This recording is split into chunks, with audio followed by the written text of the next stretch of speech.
चलो, very good morning all. I said good morning. जिंदा हो? Shall we start? कैसे हो सब लोग? अरे कैसे हो सब लोग? अच्छे तो आप हो ही। आज कैसे हो वो पूछ रहा हूं। बढ़िया। चलो शुरू करें। तो हमने इन्वेस्टमेंट अकाउंटिंग का एक बहुत ही इंपॉर्टेंट पार्ट ऑलरेडी खत्म कर दिया है। कौन सा? फिक्स्ड इनकम बियरिंग सिक्योरिटीज का।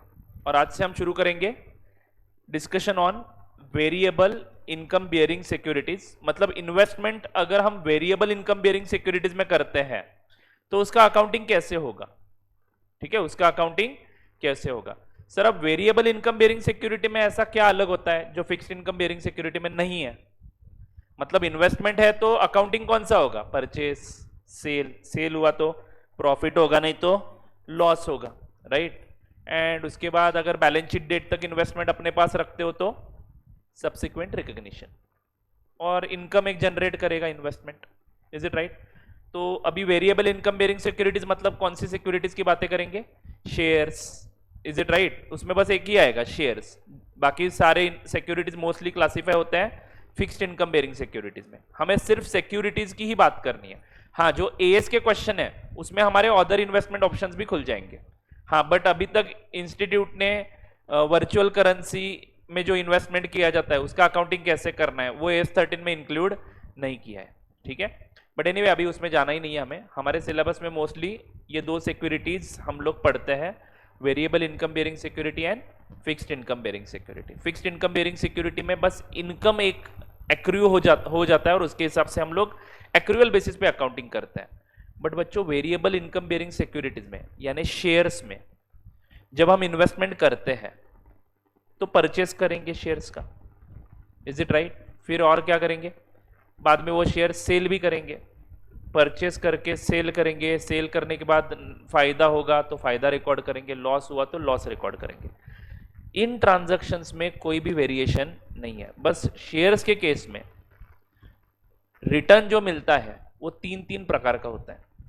मतलब आपको एक तो डिविडेंड मिल सकता है, नहीं तो शेयर्स जो आपने खरीदे हैं उसके ऊपर आपको बोनस शेयर्स मिल सकते हैं, या फिर आपको राइट शेयर्स भी कभी कभार अलॉट होता है। अब ये तीनों रिटर्न्स किस प्रकार से रिकॉर्ड करने हैं हमें बुक्स ऑफ अकाउंट्स में, उसी की चर्चा यहाँ पे करनी है। और एक बहुत ही इंपॉर्टेंट कंसेप्ट जो यहाँ पे समझना है, जैसे इंटरेस्ट का एक्रूअल हर दिन होता है।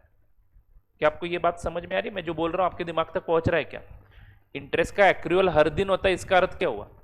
इन्वेस्टर के पॉइंट ऑफ व्यू से सोचना पड़ेगा। आप इन्वेस्टमेंट अकाउंटिंग पढ़ रहे हो तो आपको कौन बनना है? इन्वेस्टर बनना है। तो जब आप पैसे किसी दूसरे कंपनी के डिबेंचर्स में इन्वेस्ट करोगे, इसका मतलब आपका 1 रुपया आज अगर इन्वेस्ट हो जाता है वहां पे तो वो कंपनी आपका 1 रुपया यूज कर रहा है, तो वो आपको इंटरेस्ट देने के लिए लाइबल है। तो एक दिन के लिए पैसा यूज किया तो एक दिन का इंटरेस्ट एक्रूड हो जाएगा, दूसरे दिन के लिए पैसा यूज किया दूसरे दिन का इंटरेस्ट एक्रूड हो जाएगा। यानी इंटरेस्ट का एक्रूअल पक्का है। यानी डिबेंचर में मैं जितने भी पैसे डालूंगा उसके ऊपर हर रोज इंटरेस्ट कमा रहा हूं मैं।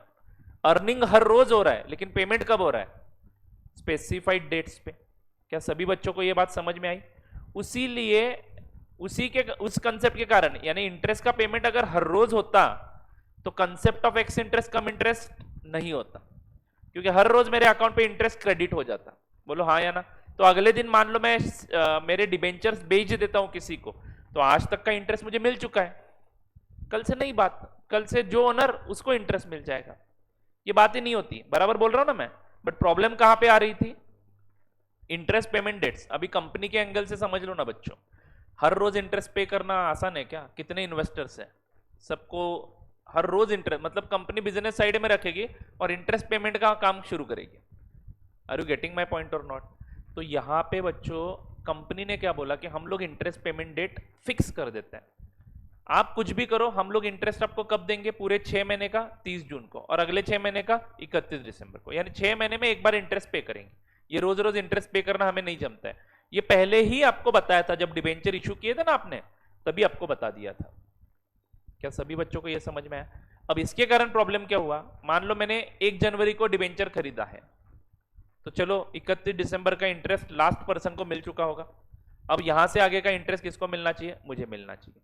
30 जून को डायरेक्टली अब मुझे इंटरेस्ट मिलेगा कंपनी के द्वारा। मान लो मैंने बीच में बेच दिए डिबेंचर्स किसी दूसरे पर्सन को, तो यहां पे प्रॉब्लम क्या हो रही है? मान लो बीच में यानी आपने 1 जून को बेच दिया, तो आपने कहां से कहां तक होल्ड किया? 1 जनवरी से 31 मई तक, यानी जनवरी, फरवरी, मार्च, अप्रैल, मई, 5 महीने आपके पैसे इन्वेस्टेड थे डिबेंचर्स में, तो 5 महीने का इंटरेस्ट आपको मिलना चाहिए। बट अभी होगा क्या? 1 जून को वो डिबेंचर दूसरे के नाम पे ट्रांसफर हो जाएंगे, और 30 जून को इंटरेस्ट किसको मिलेगा? उस दूसरे पर्सन को जिसने मेरे पास से डिबेंचर खरीदे, तो उसको 6 महीने का इंटरेस्ट मिलेगा। तो इसलिए मैं एडवांस में इंटरेस्ट ले लेता था, बेचते समय मैं एडवांस में इंटरेस्ट ले लेता था, या फिर परचेस करते समय आपको एडवांस में इंटरेस्ट देना पड़ता था। क्या ये कंसेप्ट आपको समझ में आया था डिबेंचर्स के केस में? ये कंसेप्ट आया क्यों, उसको हमने टैकल कैसे किया, ये सारी बातें आपको समझ में आ चुकी है, ऐसा मानते हुए मैं थोड़ा सा आगे बढ़ता हूं अभी।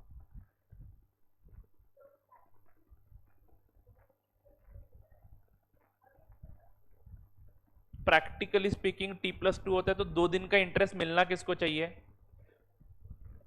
नहीं, एक्चुअली प्रैक्टिकली T+2 होता है, बट कैलकुलेशन के वक्त ये दोनों ही डिसाइड करेंगे। अब ये जो इंटरेस्ट पेमेंट का वगैरह काम है वो हमारे बीच का एग्रीमेंट है, उसमें ब्रोकर का कुछ संबंध नहीं है। मतलब इंटरेस्ट जब परचेस कॉस्ट के साथ इंटरेस्ट जब एडिशनली दिया जाता है तो वो तुम्हारे और मेरे बीच की बात है, ब्रोकर के थ्रू नहीं होता ये मोस्टली। ठीक है, सबसे पहली बात, प्रैक्टिकली ज्यादा से ज्यादा डिबेंचर ट्रेड नहीं होते हैं, ठीक है, बट फिर भी ट्रेड होता है, तो इंटरेस्ट का एडजस्टमेंट हमें जिस डेट पे सेल किया उसके हिसाब से ही मानना है। ठीक है, बट प्रैक्टिकली 2 दिन के बाद नाम पे आ जाता है। ठीक है, तो 2 दिन का इंटरेस्ट एक्चुअली मिलना किसको चाहिए? जिस दिन आपने सेल किया उसके बाद का इंटरेस्ट ये डायरेक्टली ट्रांसफर हो जाएगा परचेसर को, सॉरी सेलर को। जो सेल कर रहा है उसको उस दिन तक का इंटरेस्ट देना है, जिस दिन हमने ट्रांजैक्शन एंटर किया ना उस दिन तक का। वो 2 दिन कंसिडरेशन में नहीं लेंगे वहां पे भी। ठीक है, क्योंकि क्या है, वो 2 दिन का इंटरेस्ट वगैरह वो चक्कर कौन करेगा, बराबर है ना। और एक्चुअली 2 दिन में मान लो बीच में छुट्टी भी आ जाती है, पब्लिक हॉलीडेज वगैरह, तो वो और टाइम ले सकता है। तो हमने जिस दिन ट्रांजैक्शन किया उस दिन तक, मतलब जैसे यहाँ पे सॉल्व करते वैसे ही प्रैक्टिकली होगा।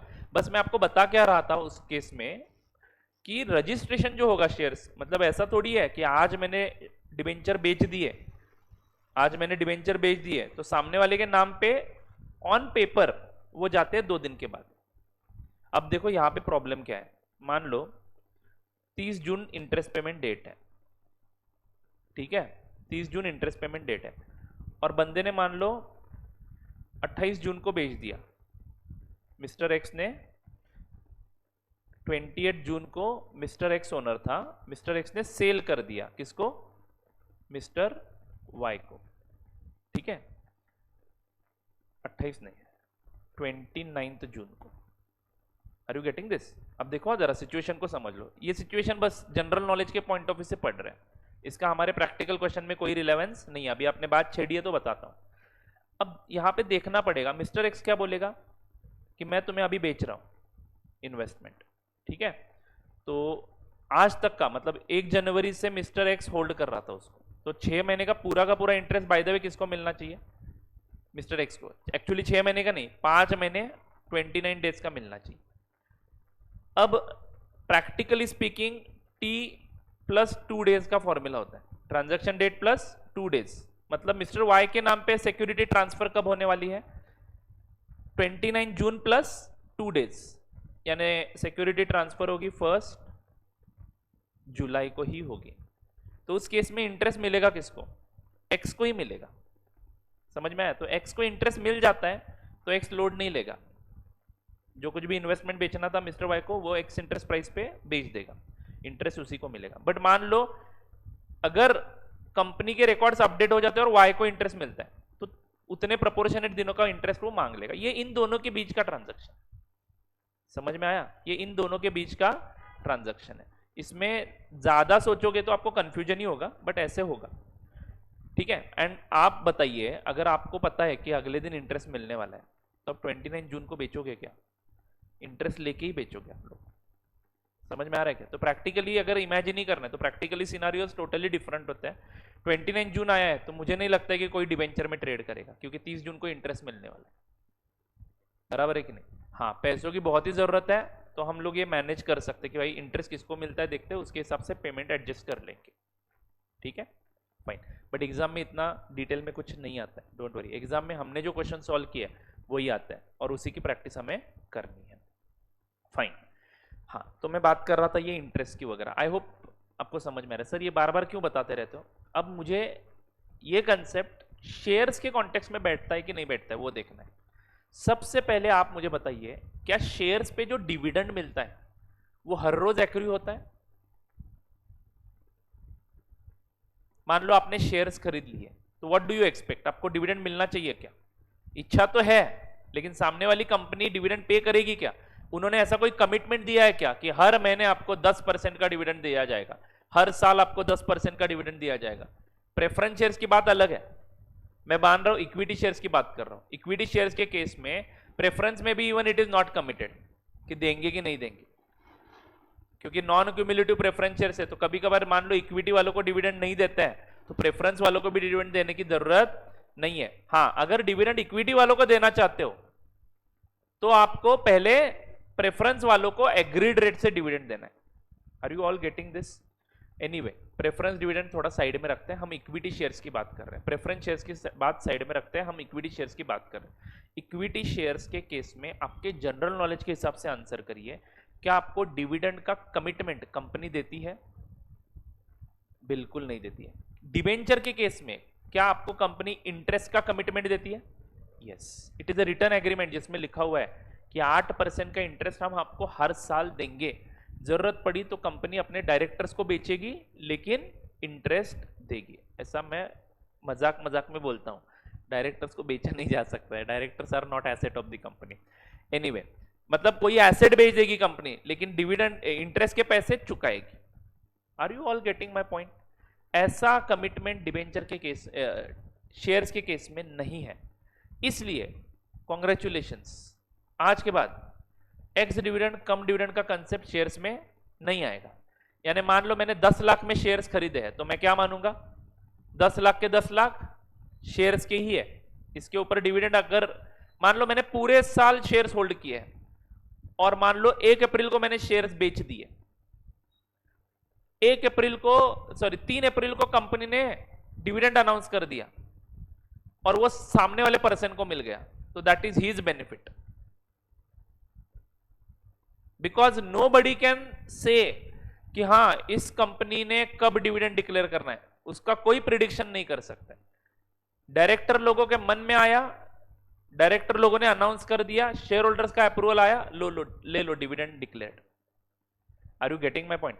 ये सारी चर्चा हमें करनी है। मतलब शेयर्स के अकाउंटिंग में फर्क क्या है, वहां पे ऐसा एक्स इंटरेस्ट कम इंटरेस्ट जैसा कंसेप्ट नहीं है। तो सर बिल्कुल आसान है फिर ये, मतलब जो भाव पे खरीदा है उसी भाव पे इन्वेस्टमेंट रिकॉर्ड होगा। यस, और इसमें और एक चीज कौन सी है दूसरी, रिटर्न 3 प्रकार के मिलेंगे आपको।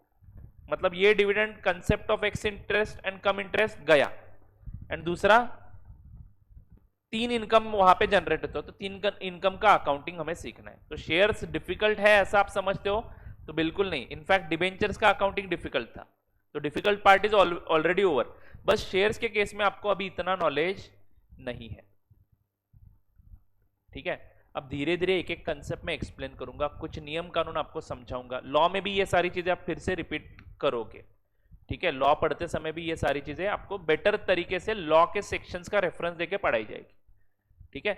मैं जो कंपनी के नियम कानून बता रहा हूं वो कंपनी लॉ के हिसाब से ही बताऊंगा, बट मैं सेक्शन का रेफरेंस वगैरह यहाँ पे नहीं करूंगा क्योंकि that is a part of law. जहां जहां पे जरूरत पड़ती है सेक्शन पढ़ने की वहां पे सेक्शन का रेफरेंस हम लोग करेंगे। चलो, shall we proceed with accounting of variable income bearing securities? Yes, write down point number I. Can I write which was the last point?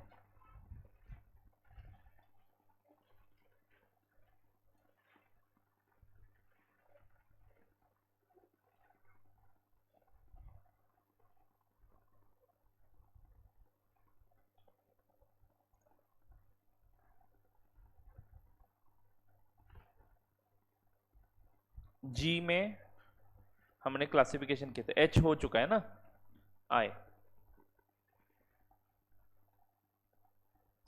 Just a second.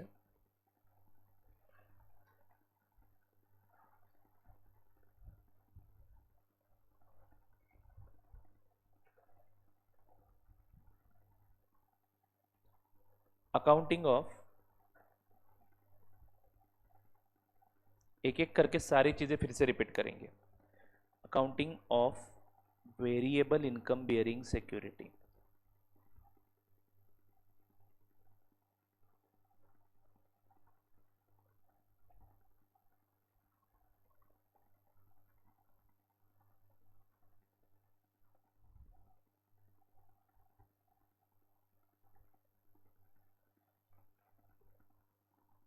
ठीक है, जिसमें पहला पॉइंट लिखेंगे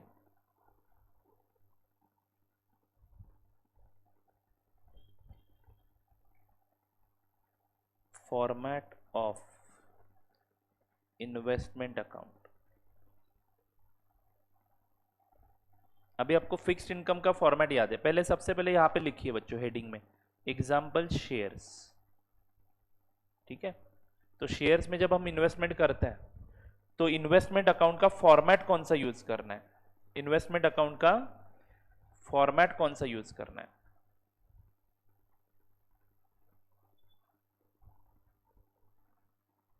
लिखना है सेम फॉर्मेट जो हम इसके पहले यूज कर चुके हैं, वो सेम फॉर्मेट यूज करना है। Only interest column is replaced by, बोलिए बच्चों, interest column is replaced by कौन सा, शेयर्स पे क्या मिलेगा, डिविडेंड। ठीक है, नेक्स्ट पॉइंट रोमन 2,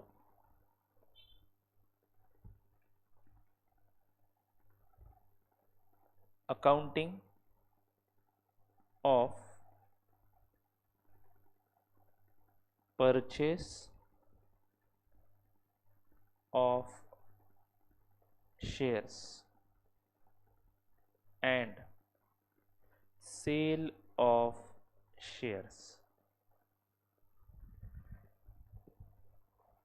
तो बच्चों परचेस सेल का अकाउंटिंग कैसा होगा,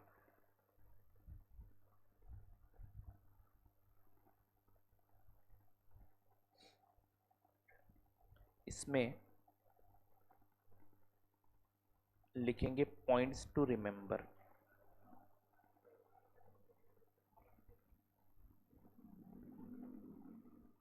points to remember,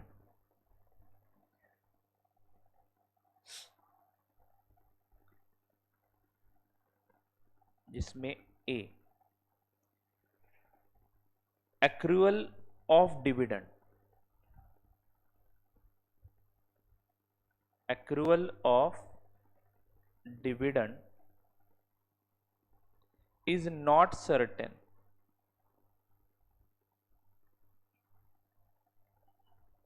is not certain like interest। accrual of dividend is not certain like interest, hence no question of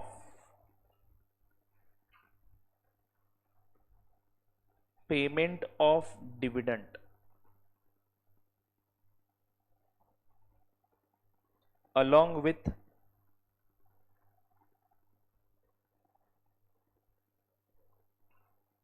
purchase or sale of shares।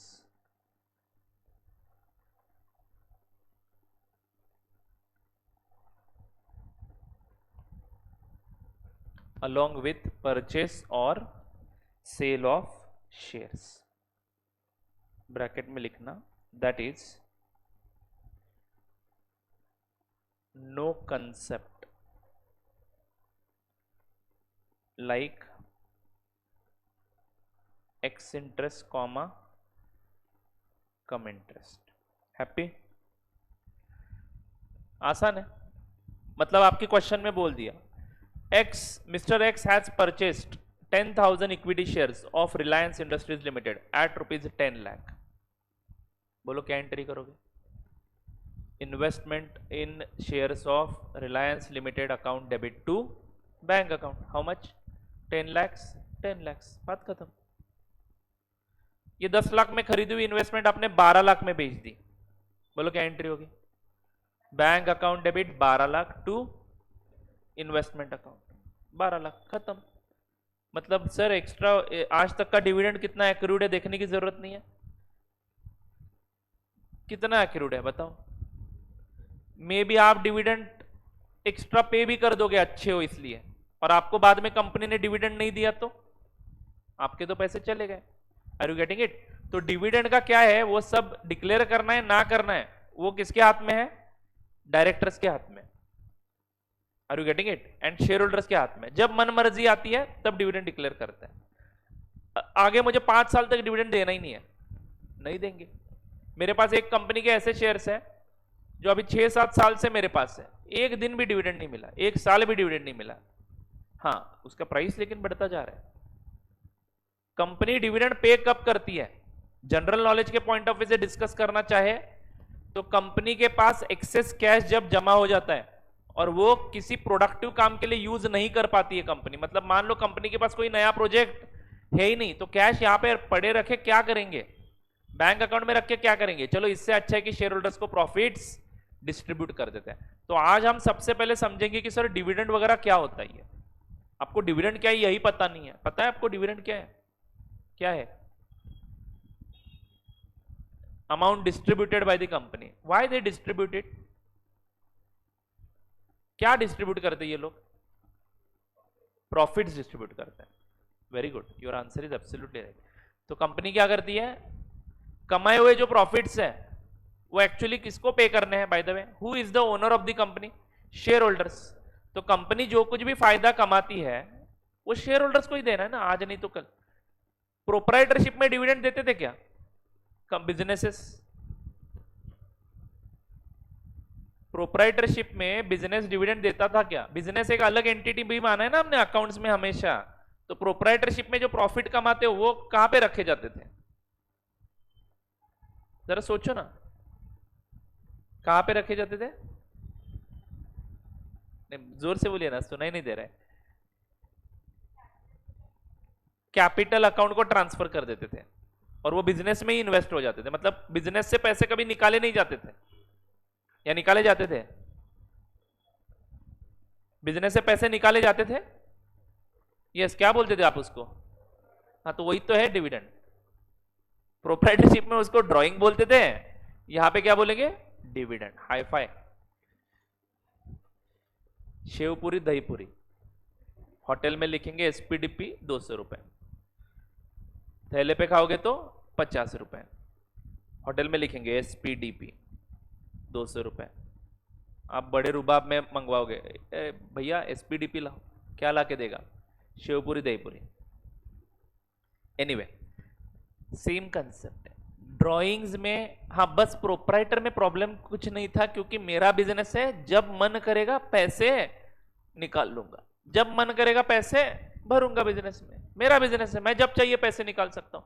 लेकिन मान लो अभी मेरे पास yes bank के शेयर है और मेरे शेयर से जुड़ा हुआ प्रॉफिट यस बैंक में है, ऐसा मान लो, ठीक है? मानने में क्या प्रॉब्लम है? तो मैं आज यस बैंक में जाके ऑफिस खोल के कैश बॉक्स खोल के वहां से पैसे लेके आ सकता हूं क्या? मेरे पास डीमार्ट के भी शेयर्स है, मैं एक्सपेक्ट करता हूं कि डीमार्ट में जो सिक्योरिटी गार्ड है, मालिक आया करके मेरे को प्रणाम करे, हेलो सर बोले। लेकिन अलग मेरे पास से बिल मंगवाता है और बैग में देखता है, हाँ है तो जवाब, मेरी कुछ इज्जत ही नहीं है। समझ में आ रहा है क्या? ये कॉरपोरेट एक अलग चीज है बच्चों। यहां पे कंपनी एक अलग एंटिटी है, शेयर होल्डर्स को अलग माना जाता है। भले ही वो ओनर्स है, उनका पैसा लगा हुआ है, बट ये मैनेजमेंट में इंटरफेयर नहीं करेंगे। तो मैं यस बैंक के कैश बॉक्स में से मेरा प्रॉफिट जब चाहिए तब विड्रॉ करके नहीं आ सकता। तो जाहिर सी बात है, कंपनी जब देना चाहेगी तभी पैसे मिलेंगे। प्रोप्राइटरशिप में ऐसा ही था। ड्राइंग्स मतलब डिविडेंड यार बच्चों, इतना डिफिकल्ट भी नहीं है। ड्राइंग्स मतलब डिविडेंड। समझ में आ रही कि नहीं? हाँ, इतना भी बड़ा कोई कंसेप्ट नहीं, बट फिर भी देखेंगे आज डिविडेंड क्या है, जरा उसकी चर्चा करेंगे। आज हम जनरल नॉलेज के पॉइंट ऑफ व्यू से पढ़ेंगे, हाँ, क्योंकि आगे जाके मुझे ये कहानी कहां पे लगती है फिर से, final accounts of A company पढ़ाते समय लगती है। तो जिन बच्चों को डिविडेंड का मैकेनिज्म क्या है वही समझ में नहीं आ रहा है, वो क्या खाक डिविडेंड का अकाउंटिंग करेंगे फाइनल अकाउंट्स बनाते समय। समझ में आ रहा है क्या? तो थोड़ा सा हम इनिशियली स्लो जाएंगे। आपको लग रहा भी होगा कि सर 8 दिन हो गए, कोई रेस नहीं है। आफ्टर ऑल बैच हमारी टाइम में खत्म हो गई, आप हैप्पी हो ना? तो मुझे मेरा समय लेने दो, क्योंकि क्या है, अगर आपके बेसिक्स अच्छे बन जाते हैं तो बाद में मुझे ज्यादा एक्सप्लेन करने की जरूरत नहीं पड़ेगी। तो मैं आज आपको पढ़ाऊंगा कि डिविडेंड क्या होता है, वो कैसे बांटते हैं, मतलब क्या होता है, उसका अकाउंट्स में क्या इंपैक्ट होता है। आज जनरल चर्चा करेंगे और उसके हिसाब से इन्वेस्टर उसका अकाउंटिंग क्या करेगा वो मुझे एक्चुअली पढ़ाना है।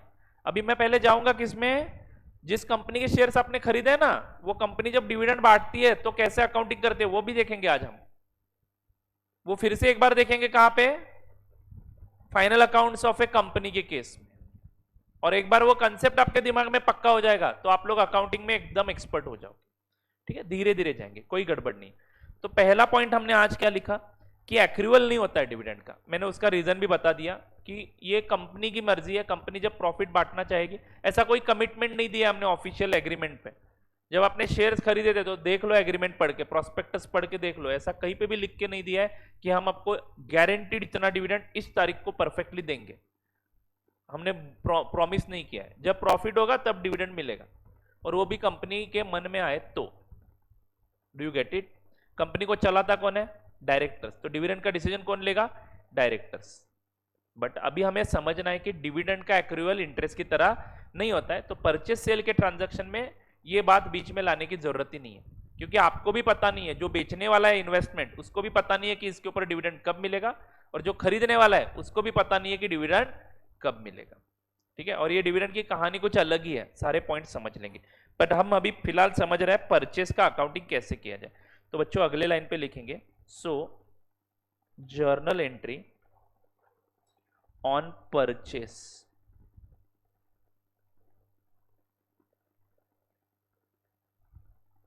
जर्नल एंट्री ऑन परचेस क्या होगी बच्चों? इन्वेस्टमेंट अकाउंट डेबिट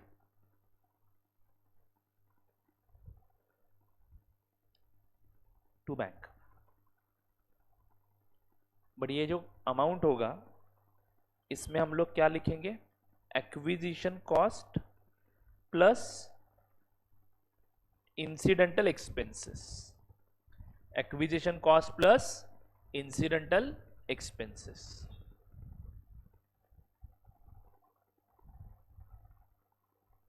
ठीक है, मान लो 10 लाख में खरीदा और ब्रोकरेज 1 लाख का देना पड़ रहा है, तो कितने में इन्वेस्टमेंट दिखाऊंगा?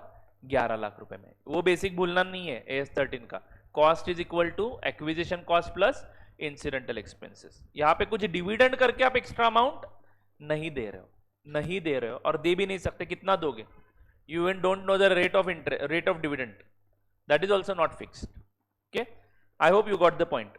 नेक्स्ट लाइन पे लिखेंगे जर्नल एंट्री फॉर सेल। मान लो इन्वेस्टमेंट बेच दिया तो जर्नल एंट्री क्या करेंगे? सिंपल है, bank account debit to investment account, bank account debit to investment account. बच्चे बताएंगे कौन से वैल्यू पे सेल रिकॉर्ड करो? सेल वैल्यू माइनस, अगर कोई इंसिडेंटल एक्सपेंसेस है तो ब्रोकरेज वगैरह सेल पे भी देना पड़ेगा आपको, तो वो भी माइनस करके रिकॉर्ड करेंगे। समझ में आ रहा है ना बच्चों?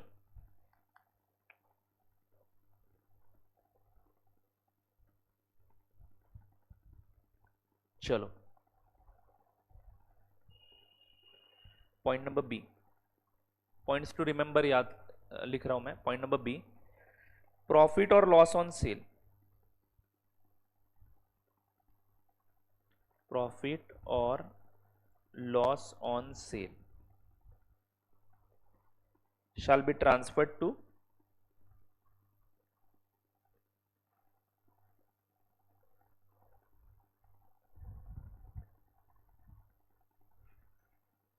P&L account, shall be transferred to P&L account.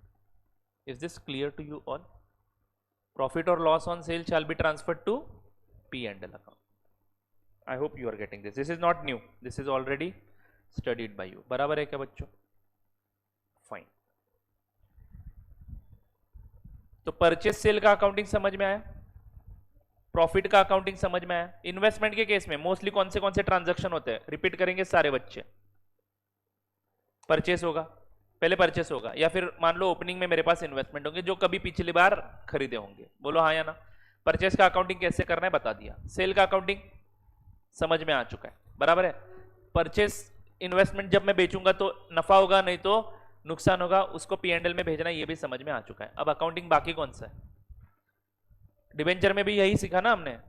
Accounting कौन सा बाकी है अभी, रिटर्न्स का।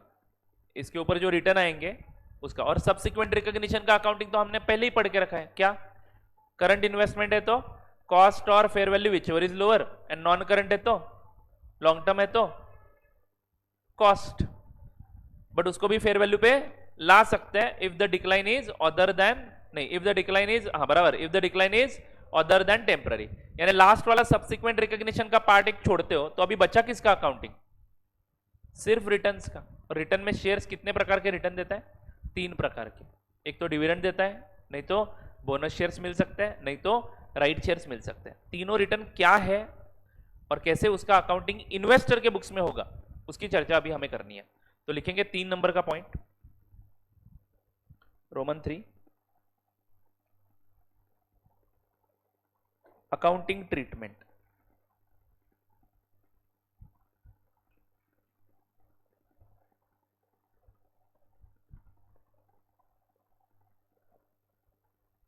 ऑफ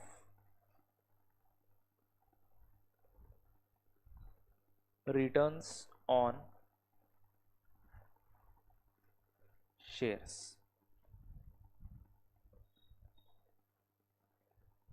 डिविडेंड डिबेंचर पे बस बच्चों एक ही प्रकार का रिटर्न मिलता है, कौन सा, इंटरेस्ट, वो छोड़ के और कुछ नहीं मिलता है। एंड मैक्सिमम रिडम्पशन के वक्त थोड़ा सा प्रीमियम आपको मिल सकता है, वो भी पहले से ही बताया हुआ है। तो are you getting this. But shares पे 3 प्रकार से डिविडेंड रिटर्न दिया जा सकता है। पहला कौन सा है, डिविडेंड। दूसरा तो आप यहां पे लिख सकते हो, number 1 dividend, number 2 bonus shares, and number 3 right shares.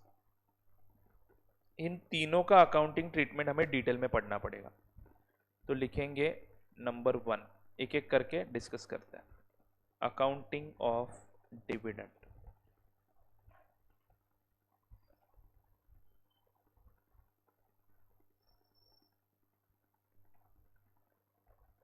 Accounting of dividend.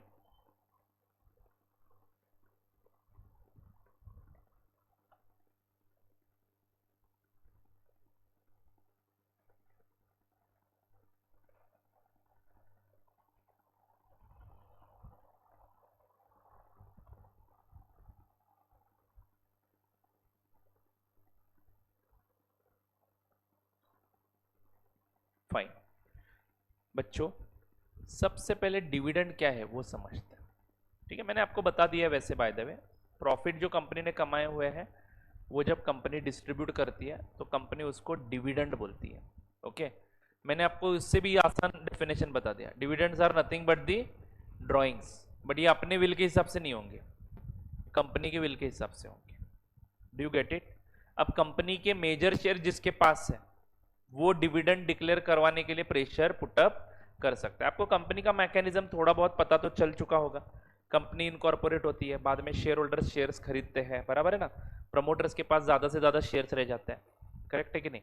और फिर कंपनी क्या करती है, डायरेक्टर्स को अपॉइंट करती है और डायरेक्टर्स बिजनेस चलाते हैं। डायरेक्टर्स को अपॉइंट करने का अधिकार किसके पास होता है, शेयर होल्डर्स के पास। मतलब यस बैंक मुझे पूछती है share holders appoint, directors appoint करना है तो पूछती है क्या, बिल्कुल नहीं पूछती। Are you getting it. They just send me the notice कि हाँ इस मीटिंग में ये होने वाला है, आना है तो आओ। मैं कहाँ पे जाऊँ मीटिंग अटेंड करने के लिए, और मैं जाऊंगा तो मेरा क्या फर्क पड़ेगा मेरे वोटिंग से। आर यू गेटिंग इट और नॉट। फर्क किसका पड़ेगा, जो यस बैंक में मेजॉरिटी शेयर होल्डिंग करता है उसके वोटिंग से फर्क पड़ेगा। तो ये लोग ही होते हैं इनको पैसे चाहिए तो ये लोग डायरेक्टर्स को बोलेंगे जाओ रे डिविडेंड बांटो, जरा प्रॉफिट दिख रहा है क्या, तुम मेरे को कुछ देते नहीं हो। फिर इनकी बातें डायरेक्टर सुनते हैं, क्योंकि डायरेक्टर की रोजी रोटी किसके ऊपर डिपेंडेंट है, वो मेजॉरिटी शेयर होल्डर्स के ऊपर। मतलब इनडायरेक्टली ये सब क्या बोलते हैं, गवर्नेंस अलग है, ये सब बोलने की बात है, इनडायरेक्टली थोड़ा बहुत होता है, इन्फ्लुएंस रहता है। Are you getting it? तो डायरेक्टर्स इंडिपेंडेंट होते हैं, वो अपना अपना डिसीजन खुद लेते हैं। घंटा इस बार सुना नहीं ना, मेरा 50% से ज्यादा शेयर्स मान लो मैं होल्ड करता हूं, मेरी बात नहीं सुनते हैं तो डायरेक्टर्स को ही उड़ा दूंगा। एक्चुअली द कंसेप्ट इज कि हाँ 50% से ज्यादा शेयर्स तुम्हारे पास है इसलिए तुम्हारी चल रही है इस कंपनी में, बराबर है ना। बट मान लो शेयर सच में बिखरे हुए तो मान लो आपके पास 20% है, किसी दूसरे के पास 20% है, तो ऐसी टोलियां बनेंगी, बराबर है कि नहीं। तो ये लोग इकट्ठा हो गए, मतलब अभी पॉलिटिशियन जो करते हैं वो सब कंपनी में पॉलिटिक्स शुरू हो जाएगा फिर जो डिसीजन मुझे मेरे फेवर में चाहिए उसके हिसाब से मैं पक्ष बना लूंगा। चलो इस यहाँ पे मुझे ये चाहिए तो चलो हम दोनों मिल जाते हैं, वो चाहिए चलो हम दोनों मिल जाते हैं, ऐसा हो जाएगा कंपनी में। इज इट राइट और नॉट? मतलब मुझे बस बताना यही है कि डायरेक्टर्स को फाइनली अपॉइंट किसने किया होता है, शेयर होल्डर्स ने। तो मेजॉरिटी शेयर होल्डर्स की चलती है कंपनी में। Okay fine. अब पहले समझते हैं कि डिविडेंड क्या है। क्या समझते हैं डिविडेंड क्या है? एक सिंपल सा एग्जांपल देता हूं मैं, सिंपल एक 10-20 रुपए छोटे मोटे नंबर्स का एक एग्जांपल बनाएंगे और डिविडेंड का कंसेप्ट समझेंगे, डिस्ट्रीब्यूशन मतलब क्या होता है।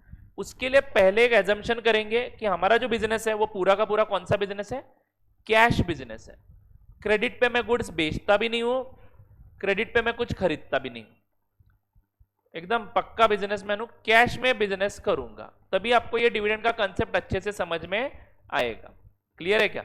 मतलब मैं गुड्स खरीदूंगा कैश में, बेचूंगा भी कैश में, खर्चे करूंगा कैश में, इनकम कमाऊंगा कैश में, खत्म। यानी सारे ट्रांजैक्शन कैश। यानी मेरे बुक्स में डेटर्स आएंगे क्या? बिल्कुल नहीं। मेरे बुक्स में क्रेडिटर्स आएंगे क्या?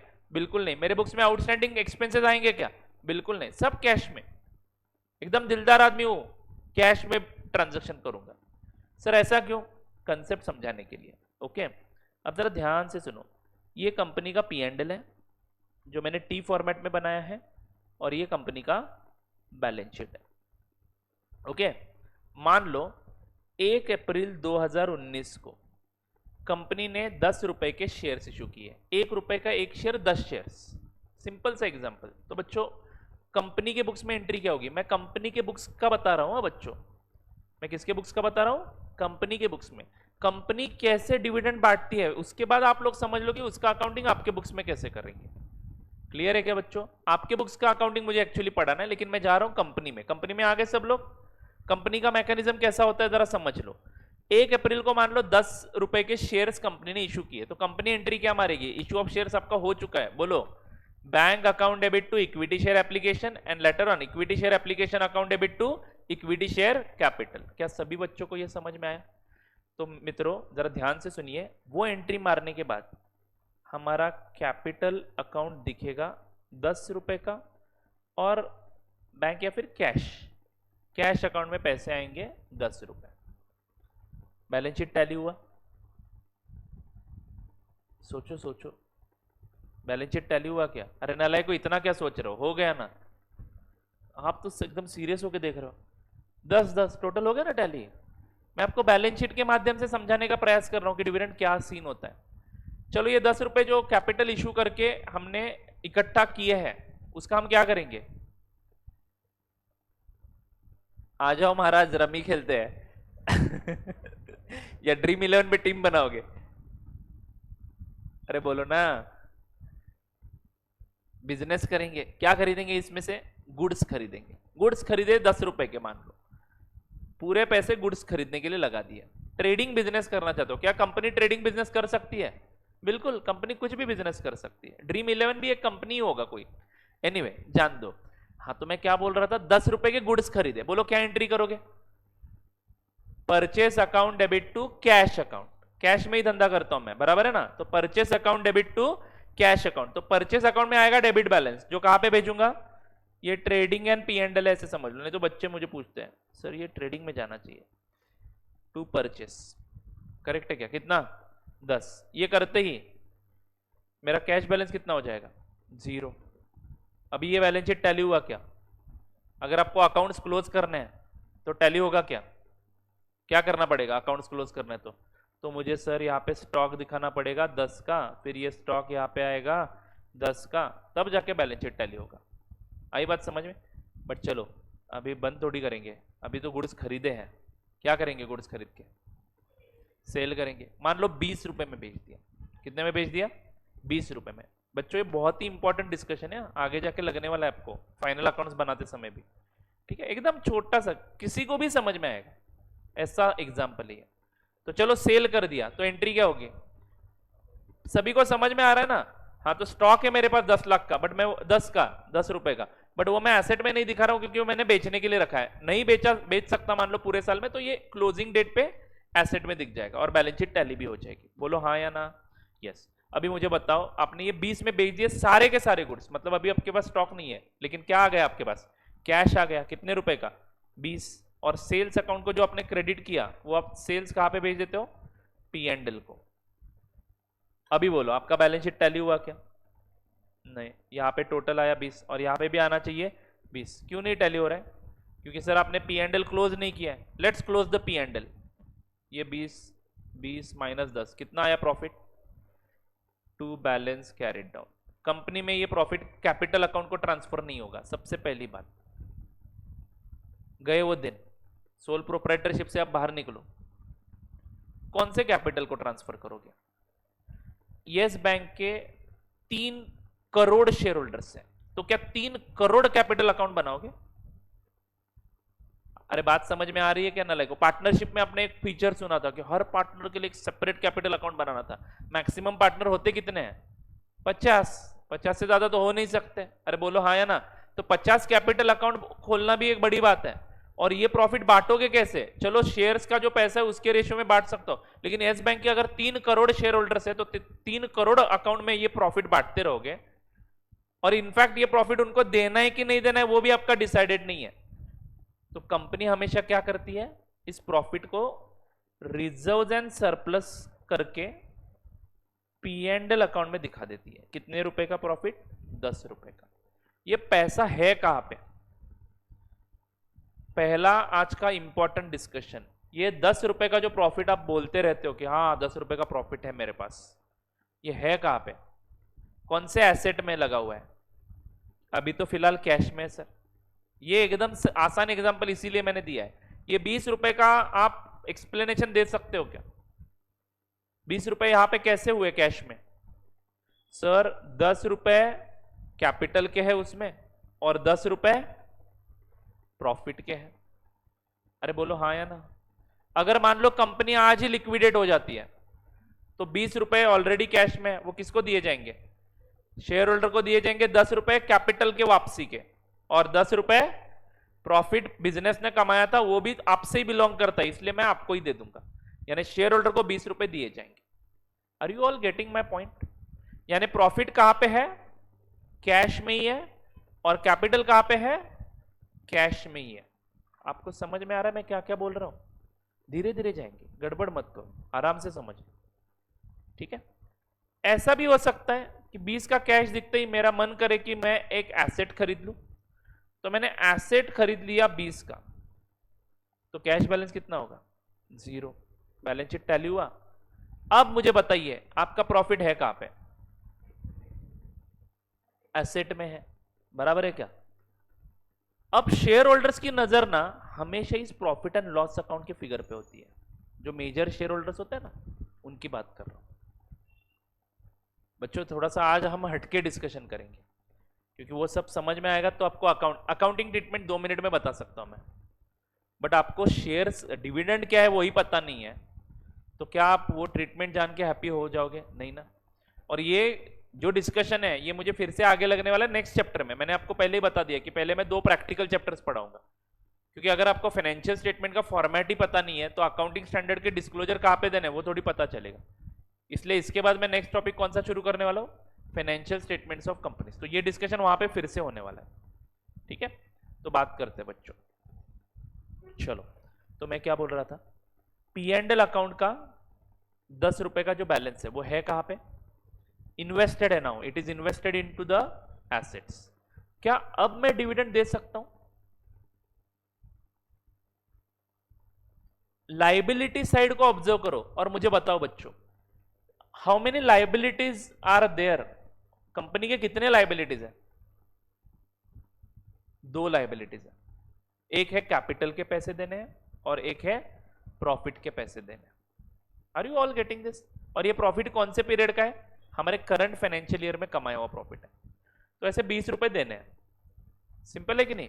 हाँ, अब जरा ध्यान से सुनो और मुझे बताओ। हाँ, कैपिटल के पैसे वापस कब देने हैं? In the event of liquidation, ये तो पक्का आपको पता है। एंड ये प्रॉफिट के पैसे वापस कब देने हैं? That is also in the event of liquidation या फिर कंपनी की मर्जी। अभी देना चाहते हो तो दे सकता हूं। कैपिटल का वैसा है क्या? मैं अगर कंपनी मान लो कैपिटल लौटाना चाहती है तो कंपनी कैपिटल लौटा सकती है? No, it is not allowed under Companies Act. Buyback to some extent allowed है, वो भी चैप्टर हमारे सिलेबस में है। बायबैक एक 25% अमाउंट आप लौटा सकते हो, वो भी सारे कंडीशन सेटिस्फाई हो जाने के बाद। Otherwise company can not return this capital, because ये कैपिटल रिटर्न हो जाएगा तो बाकी लोन होल्डर वाले क्या करेंगे? Share holders can not withdraw their own money after earning profits. This is restricted bye the company. Companies act ने बोला है कि नहीं, ऐसा नहीं कर सकते हो। ये सारे लोगों के पैसे पहले पे करो, बाकी लोगों के। आउटसाइडर लोगों को प्रोटेक्शन ज्यादा मांगता है यहाँ पे, तो बाहर के लोगों को पहले पैसे पे करो, फिर अपना पैसा विड्रॉ करो। नहीं तो आप लोग क्या करोगे? एसबीआई से लोन लोगे और विजय माल्या होके अपना अपना कैपिटल निकाल के गायब। ये नहीं होना चाहिए। तो कैपिटल के पैसे कभी भी नहीं लौटाए जा सकते। अरे बोलो हाँ या ना? यस। लेकिन क्या ये प्रॉफिट के पैसे कभी भी बांटे जा सकते हैं? Answer is yes. ये कंपनी का सोल डिसीजन है। ऐसा कोई कंपनी ने कमिटमेंट नहीं दिया है शेयर होल्डर्स को कि ये हम इस साल कमाया हुआ प्रॉफिट इस साल ही बांटेंगे, बट इसके ऊपर कोई पाबंदी भी नहीं है। आप लोग प्रॉफिट के पैसे जब चाहिए तब बांट सकते हो। बांटना मतलब क्या? पे कर देना शेयर होल्डर्स को। तो बच्चों मान लो ये P&L का बैलेंस, अभी ये एसेट का एग्जांपल मैं कट कर देता हूं। मेरे पैसे कहां पे है? कैश में ही है। कैश देख के खुश हो गया, मैं कंपनी का डायरेक्टर हूं और मुझे अब लग रहा है कि मालिक लोगों को खुश करने की मेरी जिम्मेदारी है, मेरा पगार भी बढ़ाएंगे वो लोग। बराबर है कि नहीं? तो मैंने डिसीजन ले लिया। Directors take the decision to declare the dividend. Maximum कितने रुपए का डिविडेंड हम बांट सकते हैं? हमारे पास 20 का बैलेंस है। मैक्सिमम कितने रुपए का डिविडेंड हम बांट सकते हैं? अभी अभी आपने बोला, क्या ये पैसे लौटाए जा सकते हैं? नहीं। क्या ये लौटाने में मुझे कोई पाबंदी है कंपनीज एक्ट में? Answer is no. तो ये मैं पूरा का पूरा डिस्ट्रीब्यूट कर सकता हूं। तो maximum profit that can be distributed is balance in P&L account. इससे मैं रिजर्व भी क्रिएट कर सकता हूं। रिजर्व से डिविडेंड बांटा जा सकता है क्या? यस, बांटा जा सकता है, लेकिन उसके लिए रूल्स है, वो हम सेकेंड चैप्टर में पढ़ेंगे। Are you getting it? Maximum profit में अभी तो इस एग्जांपल में मैं बिंदास बोल सकता हूं कि maximum profit that can be distributed is 10 rupees. तो मान लो कंपनी ने डिविडेंड दे दिया, डायरेक्टर लोगों ने डिक्लेयर करा, उसके बाद शेयर होल्डर्स का अप्रूवल लगता है। प्रोसेस क्या होता है मैं शॉर्ट में समझाता हूं। ये पूरा प्रोसेस आपको मोहित सर सेक्शन वाइज बताएंगे, ओके, बट मैं आपको बता रहा हूं शॉर्ट में। कंपनी को जब प्रॉफिट्स होते हैं और कंपनी डिविडेंड देने का निर्णय लेती है, कंपनी यानी डायरेक्टर लोग, तो it is a process like this कि डायरेक्टर्स ने डिविडेंड का अनाउंसमेंट करना है और उसके बाद शेयर होल्डर्स एजीएम में उसको अप्रूव करेंगे। शेयर होल्डर्स एजीएम में उसको अप्रूव करेंगे एंड उसके बाद डिविडेंड का पेमेंट होगा। तो ये पूरा प्रोसेस कंपनी ने फॉलो कर दिया। 10 रुपए का डिविडेंड बांटने का डिसीजन ले लिया है कंपनी ने और 10 रुपए का डिविडेंड कंपनी बांट रही है। चलो अब कंपनी उनके बुक्स में अकाउंटिंग क्या करेगी वो मुझे आप बताओगे। ये बैलेंस शीट आपके सामने है। कंपनी ने 1 तारीख को 1 अप्रैल 2020 को 10 रुपए का डिविडेंड अनाउंस कर दिया। Are you all getting my point? 10 रुपए का डिविडेंड अनाउंस कर दिया, ठीक है। अब जरा ध्यान से सुन लो बच्चों। तो कंपनी एंट्री क्या करेगी उसकी बात कर रहा हूं मैं। इन्वेस्टर के बुक्स में इसका कोई संबंध नहीं है आज का जो डिस्कशन है, लेकिन ये समझ आया तो आगे का भी समझ में आ जाएगा। तो बच्चों कंपनी ने अनाउंसमेंट कर दिया तो कंपनी के प्रॉफिट कम हो जाएंगे, तो profit and loss account company क्या करेगी? डेबिट करेगी। कितने रुपए से? 10 रुपए से। और क्या करेगी? Cash account. How much? 10 रुपए। तो उसके बाद बैलेंस शीट कैसा दिखेगा? ये 0 हो जाएगा और ये 10 रुपए पे आ जाएगा। आ गई कंपनी ओरिजिनल लेवल पे। यही से तो शुरुआत हुई थी ना। चलो इस 10 से और गुड्स खरीदो, अगले साल का प्रॉफिट कमाओ। बांटो, आपकी मर्जी। बट मान लो कंपनी बोल रही है कि नहीं हम नहीं बांटेंगे, हम नहीं बांटेंगे इस साल, तो कोई कुछ कर सकता है क्या एज अ शेयर होल्डर? नहीं। अब यही मामला दूसरे साल में गया, दूसरे साल में 20 रुपए के गुड्स खरीद लिए, तो परचेसेस कितना होगा दूसरे साल का? 20। बेचा कितने में? 40 रुपए में बेच दिया, तो प्रॉफिट कितने का हुआ? 20 का। तो बच्चों 20 में जब खरीदा तो कैश बैलेंस कितना हुआ? 0। फिर बेचा कितने में? 40 में, तो कैश बैलेंस कितना हुआ? 40। अरे बोलो ना। और ये 20 का प्रॉफिट यहां पे आके बैठ गया, तो ओपनिंग प्रॉफिट था 10, एड न्यू प्रॉफिट 20, कंपनी का टोटल प्रॉफिट कितना हुआ? 30। This is called as undistributed profit. ये आज तक कभी डिस्ट्रीब्यूट नहीं, मतलब इतना बैलेंस अभी भी अनडिस्ट्रीब्यूटेड है, मतलब ये हमने विड्रॉ करने का परमिशन शेयर होल्डर्स को नहीं दिया। ये विड्रॉ करने का परमिशन शेयर होल्डर्स को हम कौन देगा? डायरेक्टर्स दे सकते हैं। डायरेक्टर्स ने बोला इस बार भी डिविडेंड नहीं, हट हम नहीं डिविडेंड देंगे। समझे कि नहीं समझे? कितना मस्त मॉडल है कि नहीं बिजनेस का? ऐसा होना चाहिए देखो बिजनेस।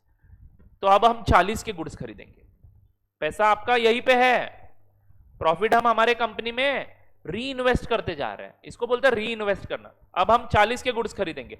बच्चों बोलो 40 का गुड्स खरीदा तो परचेसेस हो जाएगा 40 का। एक मिनट, परचेसेस हो जाएंगे 40 के, बोलो हाँ ना। कैश बैलेंस कितना होगा? 0। फिर ये 40 के गुड्स हम बेचेंगे कितने में? 80 में। 100% प्रॉफिट लगा देते हैं हम लोग, प्रोडक्ट में दम है। तो बच्चों इस साल प्रॉफिट कितना हुआ? 40 रुपए का। अरे बोलो हाँ या ना। और 80 में बेचने के कारण कैश बैलेंस कितना हुआ? 80। तीसरा साल है, तीसरा साल, और प्रॉफिट में कितने की इंक्रीज होगी? थर्ड ईयर का नेट प्रॉफिट ऐड होगा यहाँ पे 40, तो ये प्रॉफिट का बैलेंस हो जाएगा 40 + 20 + 10 70 रुपीज। बच्चों अब कंपनी में अगर बंद करता हूं तो कैपिटल के कितने लौटाने हैं? 10। यानी 10 रुपए का उपयोग करके मैंने एसेट कितने के कमा लिए? 80 रुपए के एसेट बना लिए। ये कंपनी का मैकेनिज्म है। अब कंपनी खुश है, चलो बहुत प्रॉफिट अभी एक्यूमुलेट हुआ है, अब चलो डिविडेंड बांटते हैं। कंपनी ने 50 रुपए का डिविडेंड अनाउंस कर दिया, तो बोलो बेटा कंपनी एंट्री क्या मारेगी? कंपनी प्रॉफिट्स को कम करेगी, क्योंकि बांट दिए तो ये लाइबिलिटी पे कर दी। तो isn't it like payment of liability? P&L account debit to cash और बैंक, या फिर कैश कितना?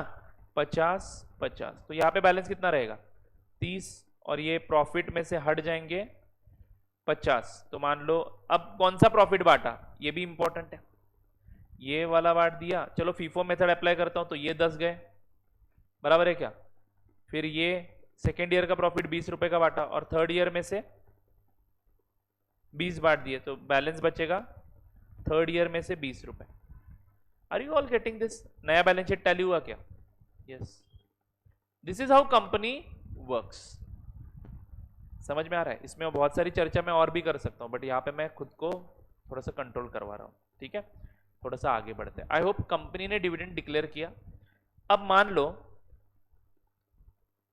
अमित का एग्जांपल लेता हूं, ये 10 शेयर है, 1-1 रुपए का एक शेयर है, तो टोटल कितने शेयर है? 10 शेयर है। जरा ध्यान से सुनो बच्चों, एकदम इंपॉर्टेंट बात कर रहा हूं। उसमें से 5 शेयर्स स्वरूप सर के पास है, और 5 शेयर्स अमित के पास है। 50 रुपए का डिविडेंड बांटा है, तो जाहिर सी बात है 25 रुपए का डिविडेंड किसको मिलेगा? मुझे मिलेगा, और 25 रुपए का डिविडेंड अमित को मिलेगा। बोलो हाँ या ना? समझ में आ रही है बात? तो अमित के बुक्स में अकाउंटिंग अमित क्या करेगा, उसकी चर्चा हमें एक्चुअली करनी है। कंपनी ने कैश बांट दिया, तो अमित को कैश मिला कि नहीं मिला? अरे बोलो ना। अब एक्चुअल में कैश नहीं मिलेगा, पैसे बैंक के थ्रू पे करेगा कंपनी, ठीक है? तो अमित क्या एंट्री मारेगा? अमित कैश अकाउंट डेबिट करेगा। Are you all getting this? Amit cash account debit करेगा एंड क्रेडिट करेगा डिविडेंड अकाउंट, क्रेडिट करेगा डिविडेंड अकाउंट। बच्चों आपको समझ में आ रहा है क्या? अब ये जो 50 रुपए का प्रॉफिट बांट दिया है, उसमें से 10 रुपए हमने कब कमाए थे? 1/4/2019 को शुरू किया था ना बिजनेस, तो 1920 अकाउंटिंग ईयर में 10 रुपए कमाए थे। बोलो हाँ या ना। अरे बच्चों बोलो ना। 2021 में कितने कमाए थे? 20 रुपए। और 21-22 में 20। 40 कमाए थे, बांटे हुए प्रॉफिट की बात कर रहा हूं। ये 50 रुपए जो बांटे हैं वो कौन से अकाउंटिंग ईयर के हैं ये मैं बता रहा हूं। अब जरा ध्यान से समझ लो बच्चों। I hope you are getting it. सभी को दिख रहा है? ये वाला सीन है। 50 रुपए जो बांटे हैं उसमें से 10 रुपए 1920 में कमाए हुए थे, 20-21 में 20 रुपए कमाए थे, एंड 21-22 में 20 रुपए कमाए थे। ठीक है। और ये डिविडेंड बांटा कब है? मान लो 22-23 में। सर ऐसा कैसा? अरे बैलेंस शीट हमने बनाई ना। बैलेंस शीट बनाने के बाद दिखा ना हमें कितने का प्रॉफिट था। 10, 20 एंड यहाँ पे 40 था, तो ये 70 था। 70 में से डिविडेंड बांट दिया अगले साल। अगले साल। Are you getting it? तो कैश बैलेंस भी कितना था मेरा? 80 रुपए। ये बैलेंस शीट देखा। मोस्टली बैलेंस शीट देख के ही पता चलेगा ना कि हमारी कंपनी बहुत प्रॉफिट में है। तो हमने अगले साल यानी 22-23 में 1 अप्रैल 2023 को डायरेक्टर लोगों ने डिसीजन लिया। 1 अप्रैल 2023 को, नहीं तो इसको मैं थोड़ा सा और आगे लेके जाता हूं। 1 जून 2023 को, 23 या 22 सॉरी 22, 1 जून 2022 को डायरेक्टर लोगों ने डिसीजन ले लिया कि डिविडेंड बांटते हैं 50 का। कौन से प्रॉफिट में से बांटेंगे? 1920 का पूरा प्रॉफिट नील कर देंगे, 2021 का 20 नील कर देंगे, एंड 21-22 का 20 नील करेंगे, और 30 रुपए हमारे पास रखेंगे अभी भी, क्योंकि हमें फिर से गुड्स खरीदने के लिए पैसा होना चाहिए ना। सबका सब पैसा बांटूंगा तो बिजनेस लो लेवल पे आ जाएगा फिर से। Are you all getting my words? हाँ। तो हमने ये डिसीजन लिया है। अब जरा ध्यान से सुनो। पहले स्वरूप सर के पास ना 31 मार्च 2022 तक स्वरूप सर के पास पूरे के पूरे 10 शेयर्स थे। आई होप आपको समझ में आ रहा है। और स्वरूप सर ने मान लो 1 अप्रैल 23 को 5 शेयर्स किसको बेच दिए? अमित को बेच दिए। 23 नहीं सॉरी 22, यानी अगले दिन शेयर्स बेच दिए अमित को। डायरेक्टर लोगों ने डिविडेंड अनाउंसमेंट कब किया? 1 जून 2022 को। कितने रुपए का डिविडेंड डिक्लेयर करना की किया उन्होंने? 50 रुपए का। और उसको बताया भी कि 50 रुपए का डिविडेंड कौन से साल का दिया? 1920 का कमाया हुआ प्रॉफिट पूरा बांट रहा है, 2021 का प्रॉफिट बांट रहे हैं, 21-22 का प्रॉफिट बांट रहे हैं। Are you all getting my words? देखो आज का लेक्चर बहुत ही इंपॉर्टेंट है। मतलब आपको इसमें ज्यादा मेहनत करनी है, अकाउंटिंग में ज्यादा मेहनत नहीं करनी है, इसमें ज्यादा मेहनत करनी है। तो बच्चों अमित ओनर कब से बना? 1 अप्रैल 2022 में। तो क्या बच्चों ध्यान से समझ लो, मतलब अमित ओनर कौन से फाइनेंशियल ईयर में बना? 22-23 में। क्या सभी बच्चे एग्री करते हो मेरे इस डिस्कशन के साथ? अमित ओनर कब से बना? 22-23 में। क्लियर है क्या? एकदम समझ में आ रहा है? और प्रॉफिट कौन से बांटे जा रहे हैं? 1920 का, 2021 का, 21-22 का। क्या इस पीरियड के दौरान अमित कंपनी में पैसे इन्वेस्ट करके बैठा था? बोलो ना। किया था उसने? नहीं ना, मैंने किया था ना। अरे नलायको, कुछ न्याय वगैरह है कि नहीं आपकी संस्था में? कब खरीदे बंदे ने शेयर्स? 1 अप्रैल 22 को। How lucky he is, can you understand? पैसे मैंने लगाए थे, 3 साल मेरा पैसा था उस कंपनी में पूरा का पूरा। 100% shares was held by me only. ऐसा हो नहीं सकता है बट बता रहा हूं, या हो सकता है? आप लोग कंपनी लॉ पढ़ते हो, मुझे नहीं आता है भाई। क्या एक अकेला पर्सन 100% के 100% शेयर्स होल्ड कर सकता है?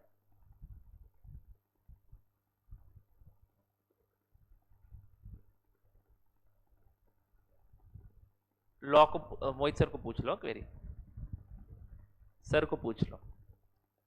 कर सकता है ना, क्यों नहीं कर सकता है? नहीं, मिनिमम कितने शेयर होल्डर्स होने चाहिए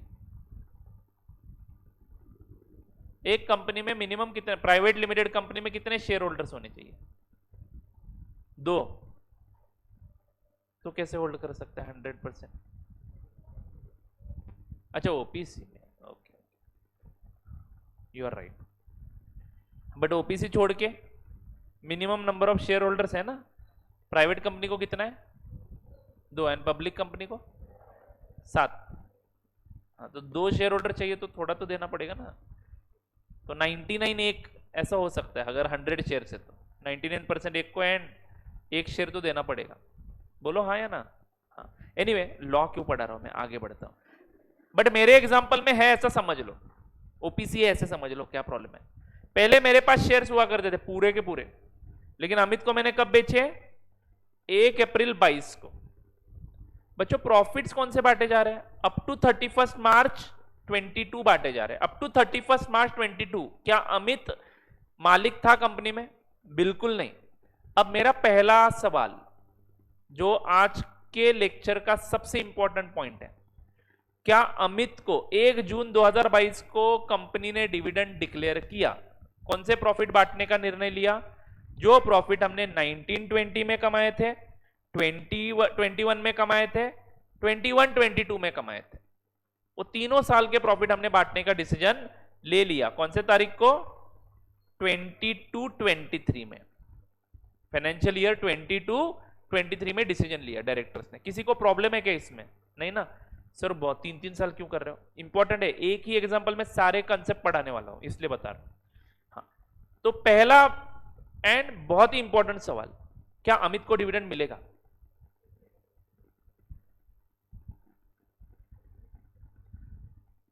बच्चों प्रॉफिट कौन से बांटे जा रहे हैं? 1920, 2021 एंड 21-22 के अकाउंटिंग ईयर के। क्या इस पीरियड में अमित शेयर होल्डर था क्या? तो उसको डिविडेंड क्यों मिलेगा? उसको डिविडेंड क्यों मिलेगा? उस पीरियड में उसने इन्वेस्ट भी नहीं किया था कंपनी में, तो उसको डिविडेंड क्यों दूं मैं? कंपनी पूछ रही है आपको।